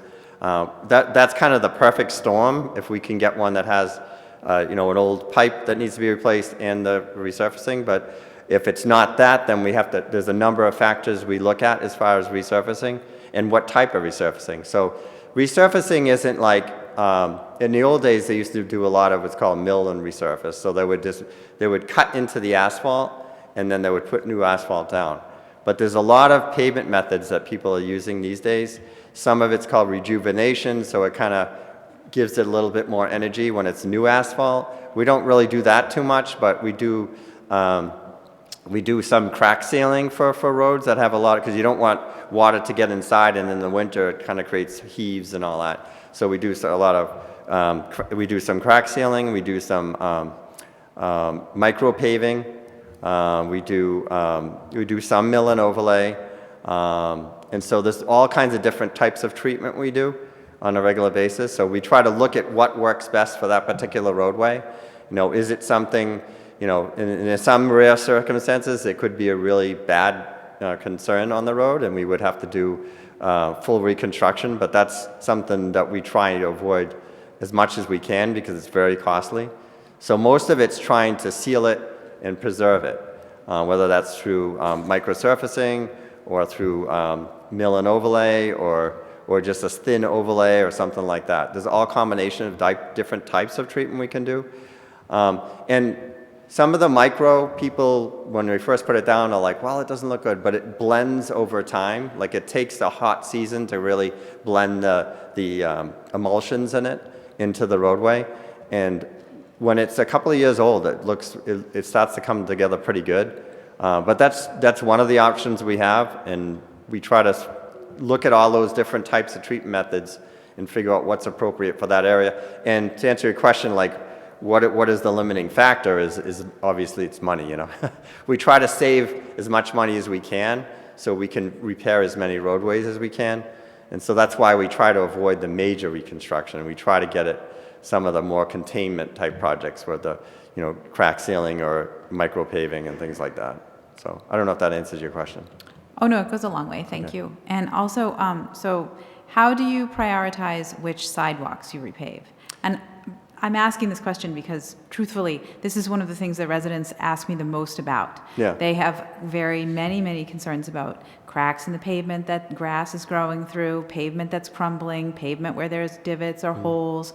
And, you know, they recognize that it's been 20 or more years where their sidewalks haven't been attended to, and they feel like they can't walk on them safely, so when they go on walks in their neighborhood, they walk in the roads. These are the issues that they point out, and I'm very interested in how we can prioritize some sidewalk paving in the town. I think it's time, some more than others. Yeah. So, as part of the ADA mitigation or work we're trying to do with the ADA, we have what's called a transition plan that we're working on, and so that transition plan lays the foundation for mitigation on just about everything related to the town. So that'll be the sidewalks. We've already done analysis of all the sidewalks. We've already looked at all of the ramps and all the concerns on all the ramps and everything, and so we gathered all that data. And the consultant's looking at that and trying to prioritize it. And when that transition plan is formally adopted, hopefully, I'm not sure when it will come about, but I believe they did receive a grant in the building department, or yeah. So, anyways, but I believe it should be for transpiring shouldn't be too long before they have that ranking. And once there's a ranking, then we will base it upon the ranked list. For right now, what we look at is if we're already doing a road, so say we're doing a resurfacing or a project, we're trying to include more sidewalks than we used to. The state requires, or the federal government requires under the ADA Act to do certain improvements of the sidewalks, but we're trying to go beyond that now as far as resurfacing projects and do a little bit more of the sidewalk work that's adjacent to the roadway projects. The roadway reconstruction projects was always have done completely. We've done all the sidewalks, all the new ramps and everything like that when it's a water project. But when it's a regular resurfacing project, we're starting to take more sidewalks and bring them into the program.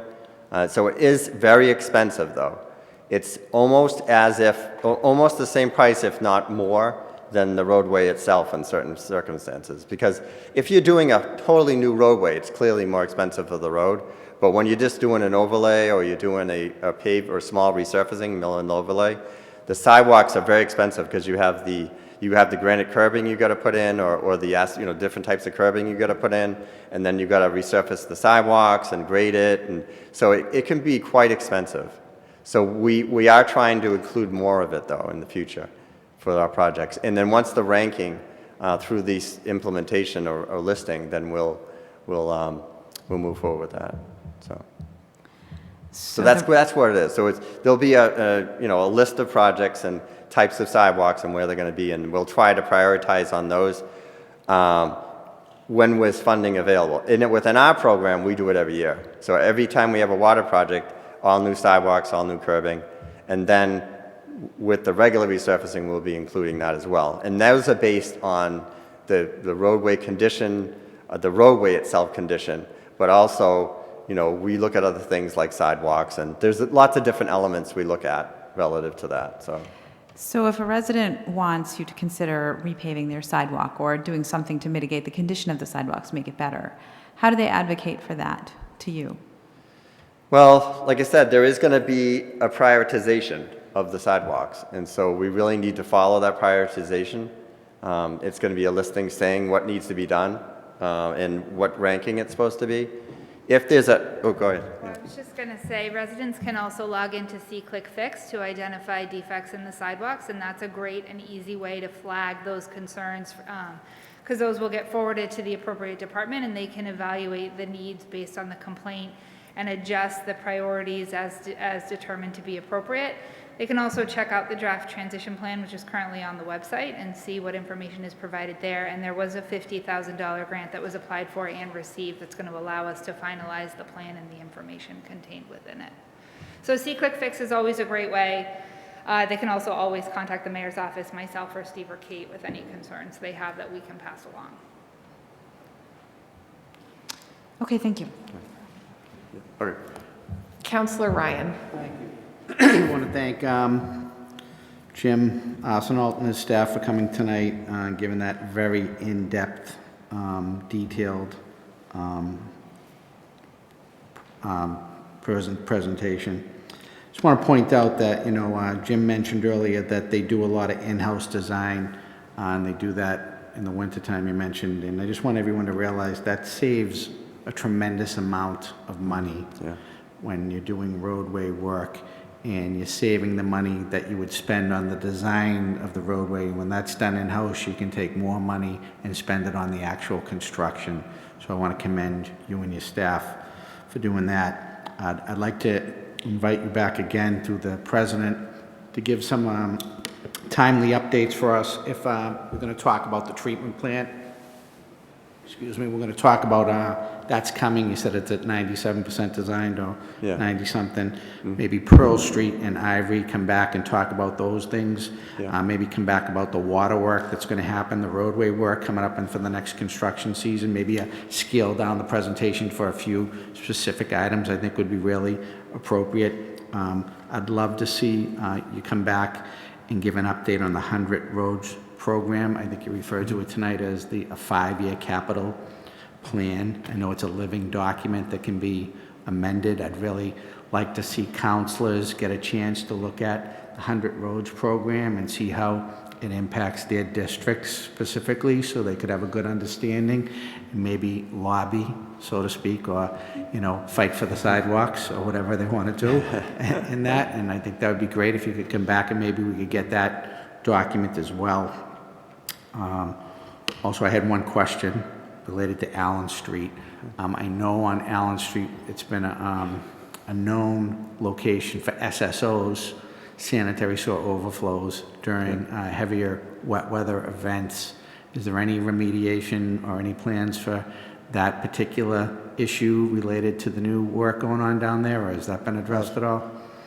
Since you bring it up, we have been contacting the MWRA to talk with them, because the EPA is kind of saying they want to, we need to do some mitigation. So we're going to be working with the MWRA, trying to find if there's any way we can do something about it. So. Okay. Again, thank you. I'm glad we're doing work at the cemetery, expanding the cemetery. How many additional plots? It's a couple hundred. A couple hundred? Yeah. I was going to make a joke, but I'm not going to say it. Go ahead. I'm going to refrain from that joke, but thank you very much, Jim. You're welcome. Thank you, Councillor Ryan. Councillor Ringus? Thank you, Jim, and your staff for being here tonight. Obviously, as everyone has said thus far, a very thorough presentation, so we thank you for that, and thank you to Councillor Ryan for sort of bringing this together. Obviously, our DPW subcommittee is a very active subcommittee, and deals with a lot of stuff on a weekly basis. Director Arsenault, you noted some of the things that, and I think you hit the nail on the head when you say people only think of DPW in certain situations, and I think a lot of times it's people complaining. There's a road being dug up and I'm late for work. This street isn't sanded the way I want it sanded, despite the fact that you all do excellent work in Braintree on our streets, which was evidenced by our last snowstorm or mini snowstorm we had. You also noted some of the work you've done, and I think obviously that saves a lot of money, and I don't think people realize the work that some of you folks have done. The police station, some of the work over there looks phenomenal. The American Legion looks like a new building with just a little bit of paint and a little bit of work. And then obviously I coach a lot of basketball. So Doherty Gym was basically a complete interior facelift with the LED lights and just a little bit of paint. And I wanted to note, last year with COVID, we played a lot of our games off-site, some of our travel games. And this year we're back to using Doherty Gym. And a coach from another community came up to me and noted how nice Doherty now looks. We had water spots there that were there since I was doing the Dave Ryan hoop shoot, and you folks really came in there over COVID and did a phenomenal job, and it really reflects, and other communities are noticing what it looks like. So bravo to you and everyone that did the work there. Thank you. The one question I would have is, I know you did note in your presentation, and we had an ordinance and rules meeting a few weeks ago where we talked about it a little bit. You've been doing some work up the high school in terms of helping out, or your department has. What's the status of the work up the high school? What's going on up there? So we're just about wrapping it up now for our work that we committed to. So it should be very, very soon we should be done. As far as just what we committed to. It's still there's still things that need to be done, but what we committed to, we're just about finished. And will you be re-looking at that in terms of, are there going to be other commitments maybe coming in terms of working on that? Or where do you stand? Obviously, if we do, the school department does approve to have facilities be a part of it, then there'll be a lot of work to do. So we'll first thing we'd probably do is an inventory and all that, and it'll be a whole different ballgame if that happens. But right now, I'm not aware of anything. I think it would just be to close out for now. So. Thank you for that. Yeah. Thank you, Councilor Ringus. Councilor Reynolds? Thank you, Madam President. It's an outstanding presentation you made tonight. I mean, it's obvious that the DPW has always been the town's Swiss Army knife. You can do just about anything.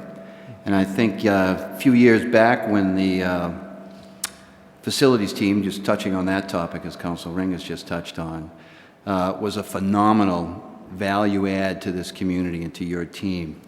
I'm a little bit curious, and I'm not going to ask you for answers on this tonight, but I'm a little bit curious with the municipal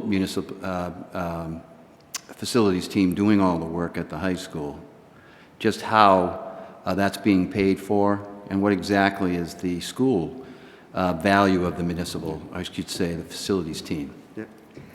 If I may, Madam President, happy to address the question. Thank you. So the facilities team, as everybody knows, has been working hard for several months to help address some issues that stemmed from a problem in the electrical room. And after working what was a holiday weekend for most of us, they were able to complete all of the identified valve replacements that were required as of yesterday afternoon.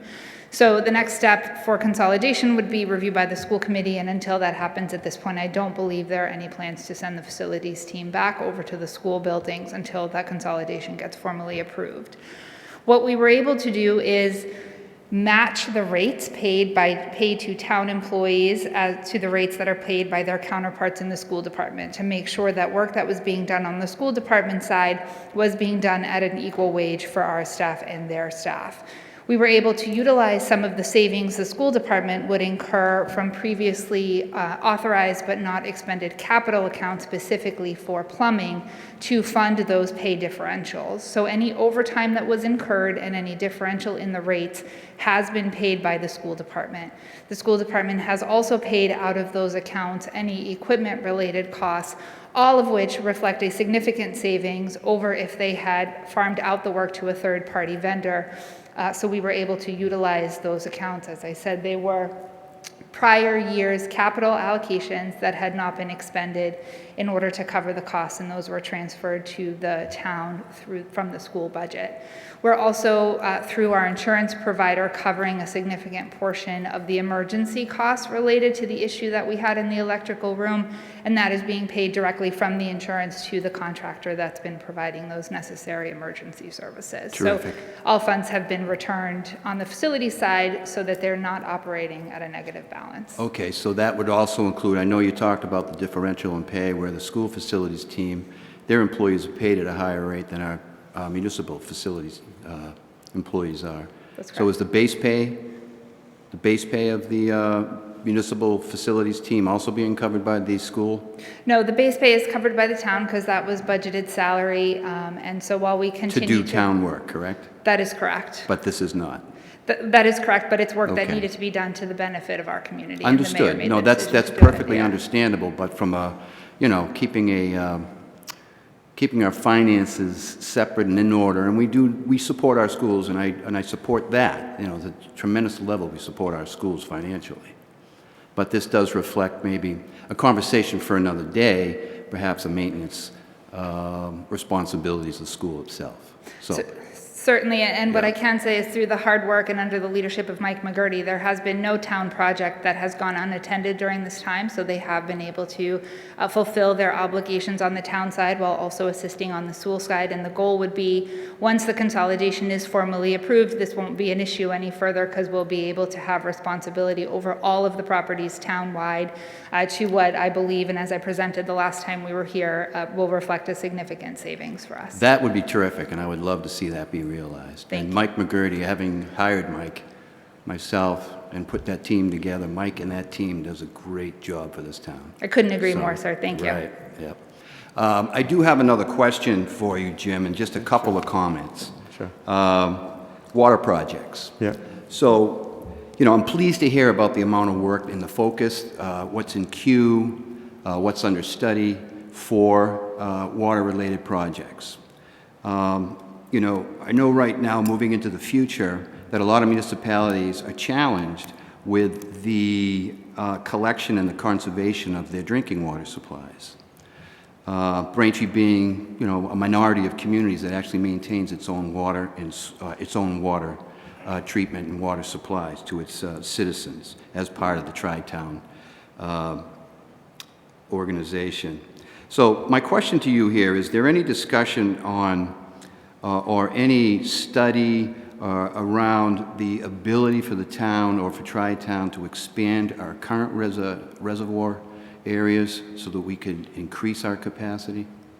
Well, we do have the availability of some dredging that we had done and had been considering in the past. So Rashadi Reservoir has areas that we could dredge if we got an agreement with the people who own they own the mineral rights to it. But it's a possibility we could proceed with that in the future if needed. And then also the upper reservoir, within the actual reservoir itself, there's some additional materials we could take out of there as well. And there has been some consideration from the mayor to possibly doing something like that, but we're still in the discussion period side. So. Well, thank you. And I just will note that I know that there was a dredging project that was undertaken by the town within the last 10 years, roughly, and that there was a good amount of work that had been done with only a small amount actually remaining, from my understanding in talking to some of the folks and the principals who were involved in that project who had worked for the town, and that perhaps that removal of minerals or material by that vendor or the contractor who had gotten the RFP. Is there something you can talk a little bit about that? Is that a big obstacle? Are we talking about, is that an advantage to future efforts? So in the Rashadi Reservoir itself, the Rashadi Reservoir, there's a lot of material left because that was actually material that a company used in the past, as you mentioned, a number of years ago, and they would take the material and use it for fill material and things like that. So there is a lot of material there, and there has been discussions about them wanting to sell the rights to it. So that's a possibility in the future. As far as the upper reservoir, there was an excavation or a dredging done, but they put the materials kind of almost back in where it was before, so it was kind of a wash. So well before I was here, but so that's my understanding. So that could be removed in the future and provide additional capacity as well. I think it's an opportunity. Yes. Absolutely. And thank you for providing your additional insight and clarification on that. But just one quick question. You made the point about there's an opportunity, or you would see, or that it's yet to be seen whether the materials could be sold. Yes. Does that be sold by the contractor or by the town? Well, either the contractor could remove the materials himself, which would be great, but my understanding from its hearsay, it's nothing can commit to or anything like that. Okay. But my understanding is they may be trying to sell the rights to it. Okay. So the town may be able to procure that and. So I'm not going to ask you and put you on the spot about this, but for a future conversation perhaps, and through the chief of staff as well, that is there any kind of enforcement or is there any kind of action the town can take to kind of move that process along? Is there an opportunity for us maybe to make some money on this as well, or to defer any kind of costs of a future expansion? It's possible. So, very good. Okay, we don't need to get into that right now. Okay. So, but I just wanted to mention that where you have touched on those topics this evening, and it's very important as we look down the road. Yeah. I want to commend you in particular on the stormwater programs. Recently, I've received an email from Wednesday Walton, your outreach coordinator for the stormwater, and had an opportunity to read the Stormwater Splash, I think is what the name of the newsletter is. And I found it informative, I found it entertaining, but more so informative. There's a little fun to it. So I think that, no pun intended, but for a dry topic, stormwater, that she's made that an engaging conversation. Yeah. It's something that's been very important to me in the past. As you know, you and I worked together in formulating a stormwater program and implementing a formal program in DPW, which right now I'm very happy to say, and to hear you say that that was a great investment with the EPA audit and what you could have cost, or what this town may have been facing from a cost to try to fix those problems without an infrastructure in place or a process in place. Yeah. So kudos to you. I know that you were the main champion of that. Thank you. But as far as the stormwater, I really do like that idea of adopted drain, and I went ahead and I adopted one. Oh, great. Right out in front of my house. So awesome. I'm willing to do my part to help out here. Thank you. And the stormwater program, I just can't say enough about, from a mitigation standpoint, what that's going to do and what value it brings to not only to the community and our drinking water, but also to homeowners and properties and natural states of our geography around town. So that is all that I had. I mean, there's plenty more. We spent a lot of time this evening on this. And again, thank you so much for providing the in-depth updates, and it really gave me a lot to think about. So thank you. Thank you, Councilor Reynolds. Councilor Mackin, go right ahead. You're very quick. You've been standing for a long time. Again, thank you for being here for that great presentation. And I was thrilled to see that you had the street hockey rink for Highland School on there. I'm glad Make a Course has already brought that up to you. And that's something, we're definitely excited to get done this year. So thank you for being here, and hopefully that's it for you. Okay, thank you. Councilor Mackin. I have two questions for you, Director Arsenal. The first is on the Pearl and Ivory Street intersection, which I know we've been talking about for, I think we're going on 3 years. And I want to make sure that we have, or maybe you can address it now, or thank you, Councilor Ryan, for offering to bring it back, what our plan is to acquire the funding that's going to be necessary. I don't know if it's at the state or federal level, if it's grants, if we're starting to look into that now, because once those designs are done, we want to make sure we have the funding in place to get that project moving. We did submit the information to the mayor's office because there is opportunities out there, given all of the infrastructure grants and things that have been out. So we're trying to see if there's some way we can fit that into one of those programs. So we're trying. I mean, there's no guarantee, but we are trying for that. And then we have some existing funding that, we're trying to see if we could pull some more money into, but it's a significant increase, so we'll see. I just don't want to commit to anything without making sure it can work. And I know it has been some time, but like I said, in the beginning, we thought we could do something, and then it just, then when we looked at it further, like I said, it ended up, and then also the pandemic happened, and it just kind of all rolled into that. So I apologize to the constituents who thought it was going to be done sooner, but unfortunately, we weren't able to do it in the timeline. So. And do we have a date for when the design plans will be at least, I don't know if it has to be 70% complete, 90% complete, when we're going to feel good enough that we can take a look at those? Well, I do have John here, so he might be able to provide some more information on the exact timelines. I'm not sure.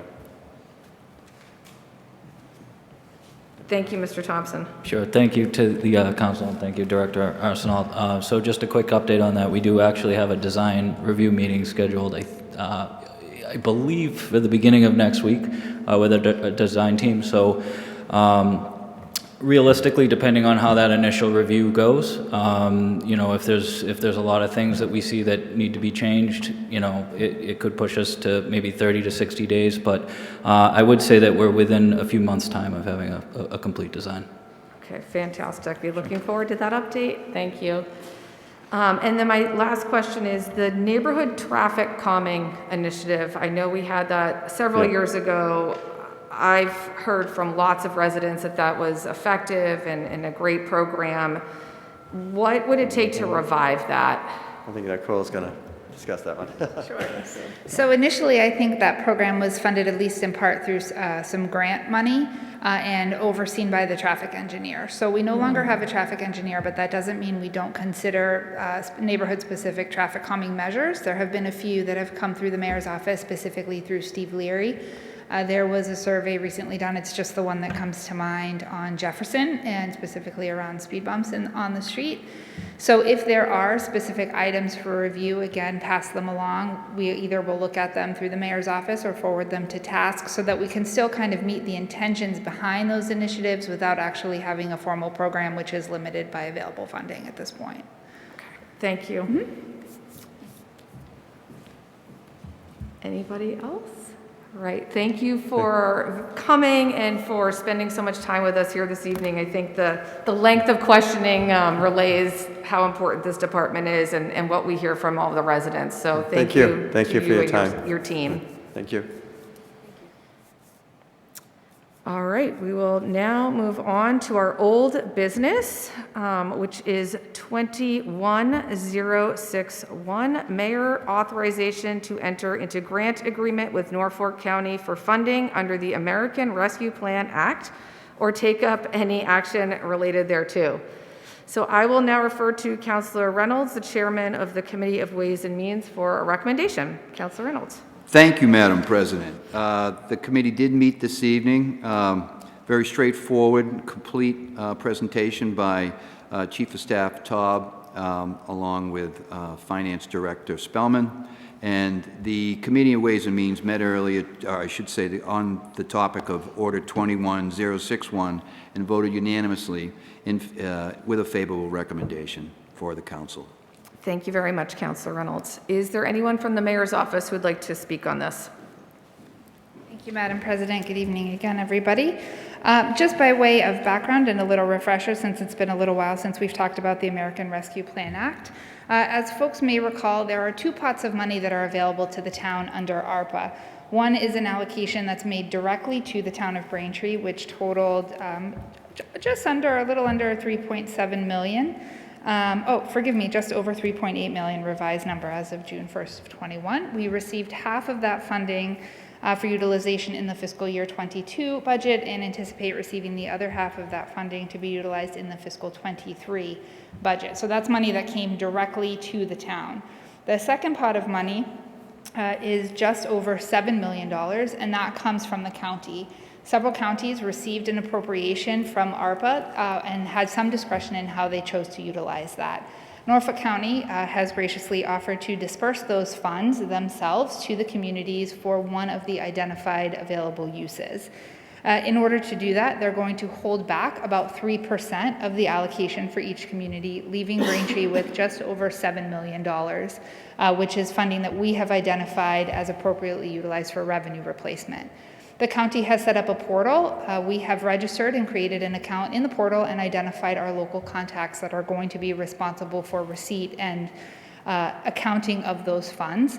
The next step is the agreement that's before the council this evening for signature.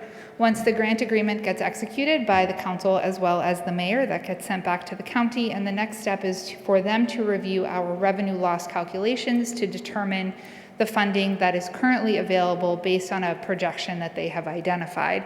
We have engaged with the talented folks at Powers & Sullivan to help us put together our revenue loss calculations for submission to the county and anticipate that that will help kind of expedite and make the process more efficient for us in order to make sure that we're receiving as much funding as efficiently as possible.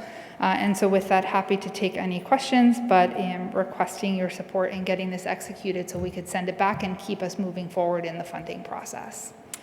Thank you very much, Chief of Staff Taub. Do any councilors have any questions on this matter?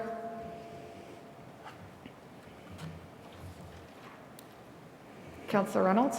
No question, Madam President. Just a note that this is a formal administrative step at this particular point. The real meaty matters the administration will take in their next steps. Thank you very much for that clarification. Okay, seeing none, I would ask for a motion for Order 21061. So motion to authorization to enter into agreement with the Norfolk County for funding under the American Rescue Plan Act or take up any action related thereto. So moved. Second. Thank you, Councilors Ryan and Hume. Could we have a roll call vote, please? Clerk Semino. Yes. Counselor Flaherty? Yes. Counselor Hume? Aye. Counselor Mackin? Aye. Counselor Maglio? Aye. Counselor O'Brien? Aye. Counselor Reynolds? Aye. Counselor Ringus? Aye. Counselor Ryan? Aye. That's 9 in favor, 0 opposed. Thank you, That is- everybody. Thank you, that is unanimous.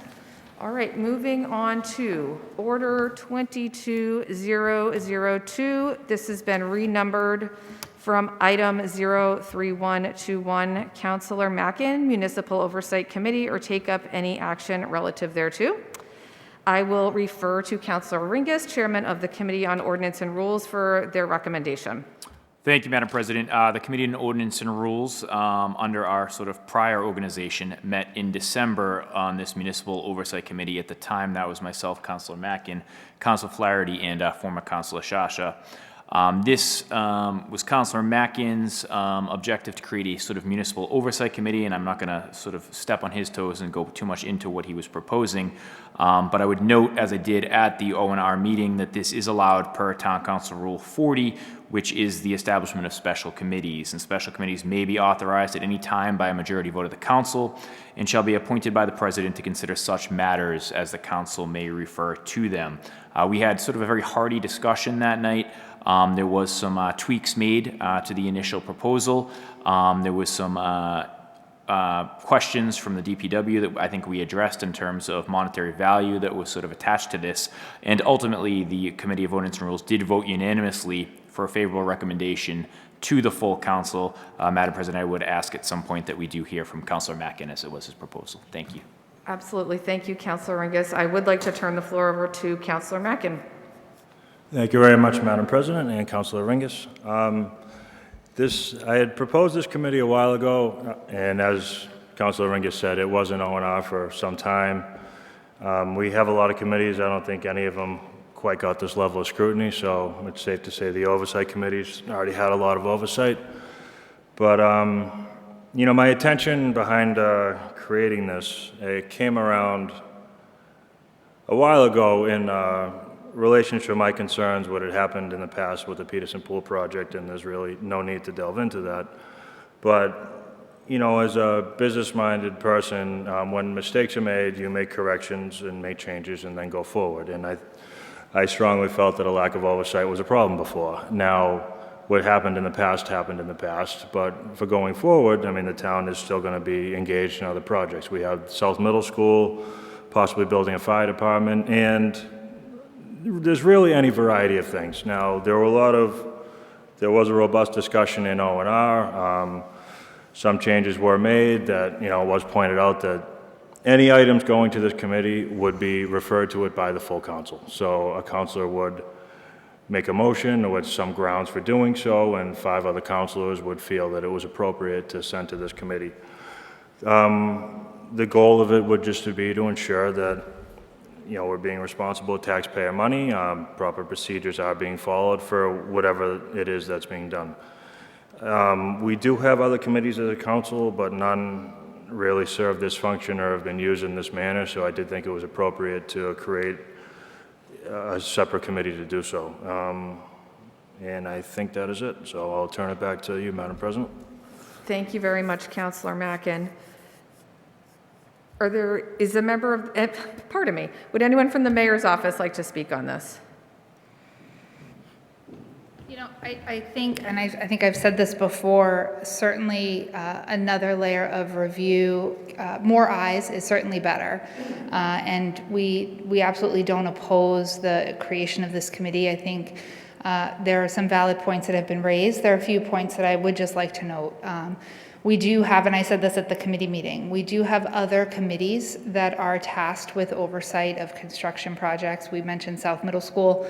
You know, we do certainly have the school building committee, so I'll take this opportunity as a shameless plug to suggest that if folks do have questions or are interested in learning more about projects that may fall within the purview of committees outside of this body or the mayor's office, I would encourage you to join us and take those opportunities to come and ask questions. But certainly if this council has a question or a concern, it is absolutely within your right and within your purview to make further inquiry, and I think a committee is a good way to do that. I also would like to think that based on kind of our working together over the course of the last 2 years, we have shown that that is something that we're interested in doing and continuing to do as we move forward into the next 2 years with some major projects ahead of us. So, look forward to working with the committee and continuing to provide information and answer any questions as they may come up with regards to these projects. But come to some of these other meetings. There's some really great information being shared and pushed out at those, and so I would encourage attendance there as well. But not in a full quorum, otherwise we'd have to post it if there's going to be discussion. So, thank you. Chief of Staff Taub. Would any council member like to speak on this matter? Councillor Flaherty. I was just, what I would add to this is the reason I'm going to support this, the creation of this committee, is because the council has, by the charter, always been empowered to look into the affairs of the town. What this committee does, in my opinion, is it creates a measure of scaffolding to more formally attend to that business. And so that's the value that I think that this committee brings, and that's why I will support it today. Thank you very much, Councillor Flaherty. Any other councillor wish to speak on this matter? Councillor Reynolds? Thank you, Madam President. I, too, rise to support this committee. As Chief of Staff Taub also commented, that there are some big projects that this town will be undertaking, and there's some big projects that this town has undertaken. A couple of questions I have would be, what would be the output of this committee, actually? Reviewing, I agree with, absolutely agree with, but I would like to understand what the output of the committee, the objective of the output is. Will there be a report? Will it be recommendations? That type of stuff, to bring the value, I guess, in what the spirit of this committee should be. Do you want to respond, Councillor Mackin, or? Yeah, I guess as it says in the motion, the outcome, the objective would be to establish reports or make recommendations. Again, it's an as-needed ad hoc committee, so if something was referred to it, there would be a goal in mind of what would be hoped to achieve. So, yeah, again, it's an as-needed committee, so the outcome would be whatever we deem is necessary. Okay, thank you. I appreciate that answer, Councillor. And I would be very interested in seeing, in all projects, past, present, or future, to be reviewed by this committee. Thank you very much, Councillor Reynolds. Anybody else? I just want to add, I would like to thank the Ordinance and Rules Committee for the work they did on this. I think this is really a great example of the deliberation that goes on during committee meetings. If you go back, you can watch the committee really get into the nuts and bolts of crafting this. And I will also be supporting this evening. I think, this is going to provide the taxpayers with an additional layer of oversight. So I will also be fully supporting it. And thank you, Councillor Mackin, for bringing it to the council and to the Ordinance and Rules Committee for all the work they did on it at the end of last year, as Councillor Ringus said. Okay, if there's no other comments, could we have a motion for Order 22002, please? Yes, Madam President. Motion to approve an amendment to the Town Council Rule Number 40 for the establishment of a 3-member special committee to provide independent review and investigation of all matters related to Town of Braintree managed construction projects for which concern arises and referred to it by the council and/or council president as allowed via applicable charter provisions and relevant state and federal laws. The primary purpose of this committee is to ensure proper procedures are being followed on past projects, to ensure responsible spending of taxpayer money, and to establish reports of such. Each member will be a town councilor appointed by the town council president. So moved. Second. Thank you, Councilors Ryan and Hume. Clerk Semino, roll call vote, please. Council Berica? Yes. Council Flaherty? Counselor Hume? Aye. Counselor Mackin? Counselor Maglio? Counselor O'Brien? Nay. Counselor Reynolds? Aye. Counselor Ringus? Aye. Counselor Ryan? Aye. That's 8 in favor, 1 opposed. Thank you, Clerk Semino. Right, we have no new business this evening, so I would like to ask for a motion to refer the following to committees. And we'll take these separately.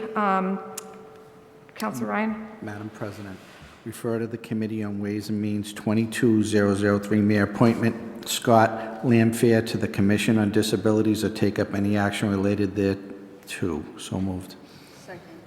Thank you, Councilors Ryan and Hume. Clerk Semino, roll call vote, please. Counselor Verica? Yes. Counselor Flaherty? Yes. Counselor Hume? Aye. Counselor Mackin? Aye. Counselor Maglio? Aye. Counselor O'Brien? Aye. Counselor Reynolds? Aye. Counselor Ringus? Aye. Counselor Ryan? Aye. 9 in favor, 0 opposed. Thank you, Clerk Semino. Madam President, 22004 Mayor Appointment of Michael Guerrero to the Braintree Housing Authority or take up any action related thereto. So moved. Thank you, Councilors Ryan and Hume. Clerk Semino, roll call vote, please. Counselor Verica? Yes. Counselor Flaherty? Aye. Counselor Hume? Aye. Counselor Mackin? Aye. Counselor Maglio? Aye. Counselor O'Brien? Nay. Counselor Reynolds? Aye. Counselor Ringus? Aye. Counselor Ryan? Aye. That's 8 in favor, 1 opposed. Thank you very much, Clerk Semino. Our next meeting will be on Tuesday, February 1st, 2022 at 7:30 p.m. I want to say thank you to BCAM for being here and to Wes Ray, Bill Needham, Jerry Comack, their entire crew, not only for televising our meetings, but also live streaming it on their YouTube channel. That really expands access for our residents. So thank you, BCAM. And with that, is there a motion to adjourn? Yes, there is, Madam President. So moved. Second. Thank you, Councilors Ryan and Hume. Clerk Semino, roll call, please. Counselor Verica? Yes. Counselor Flaherty? Yes. Counselor Hume? Aye. Counselor Mackin? Aye. Counselor Maglio? Aye. Counselor O'Brien? Aye. Counselor Reynolds? Aye. Counselor Ringus? Aye. Counselor Ryan? Aye. All in favor to adjourn. Thank you. Have a good night, everyone.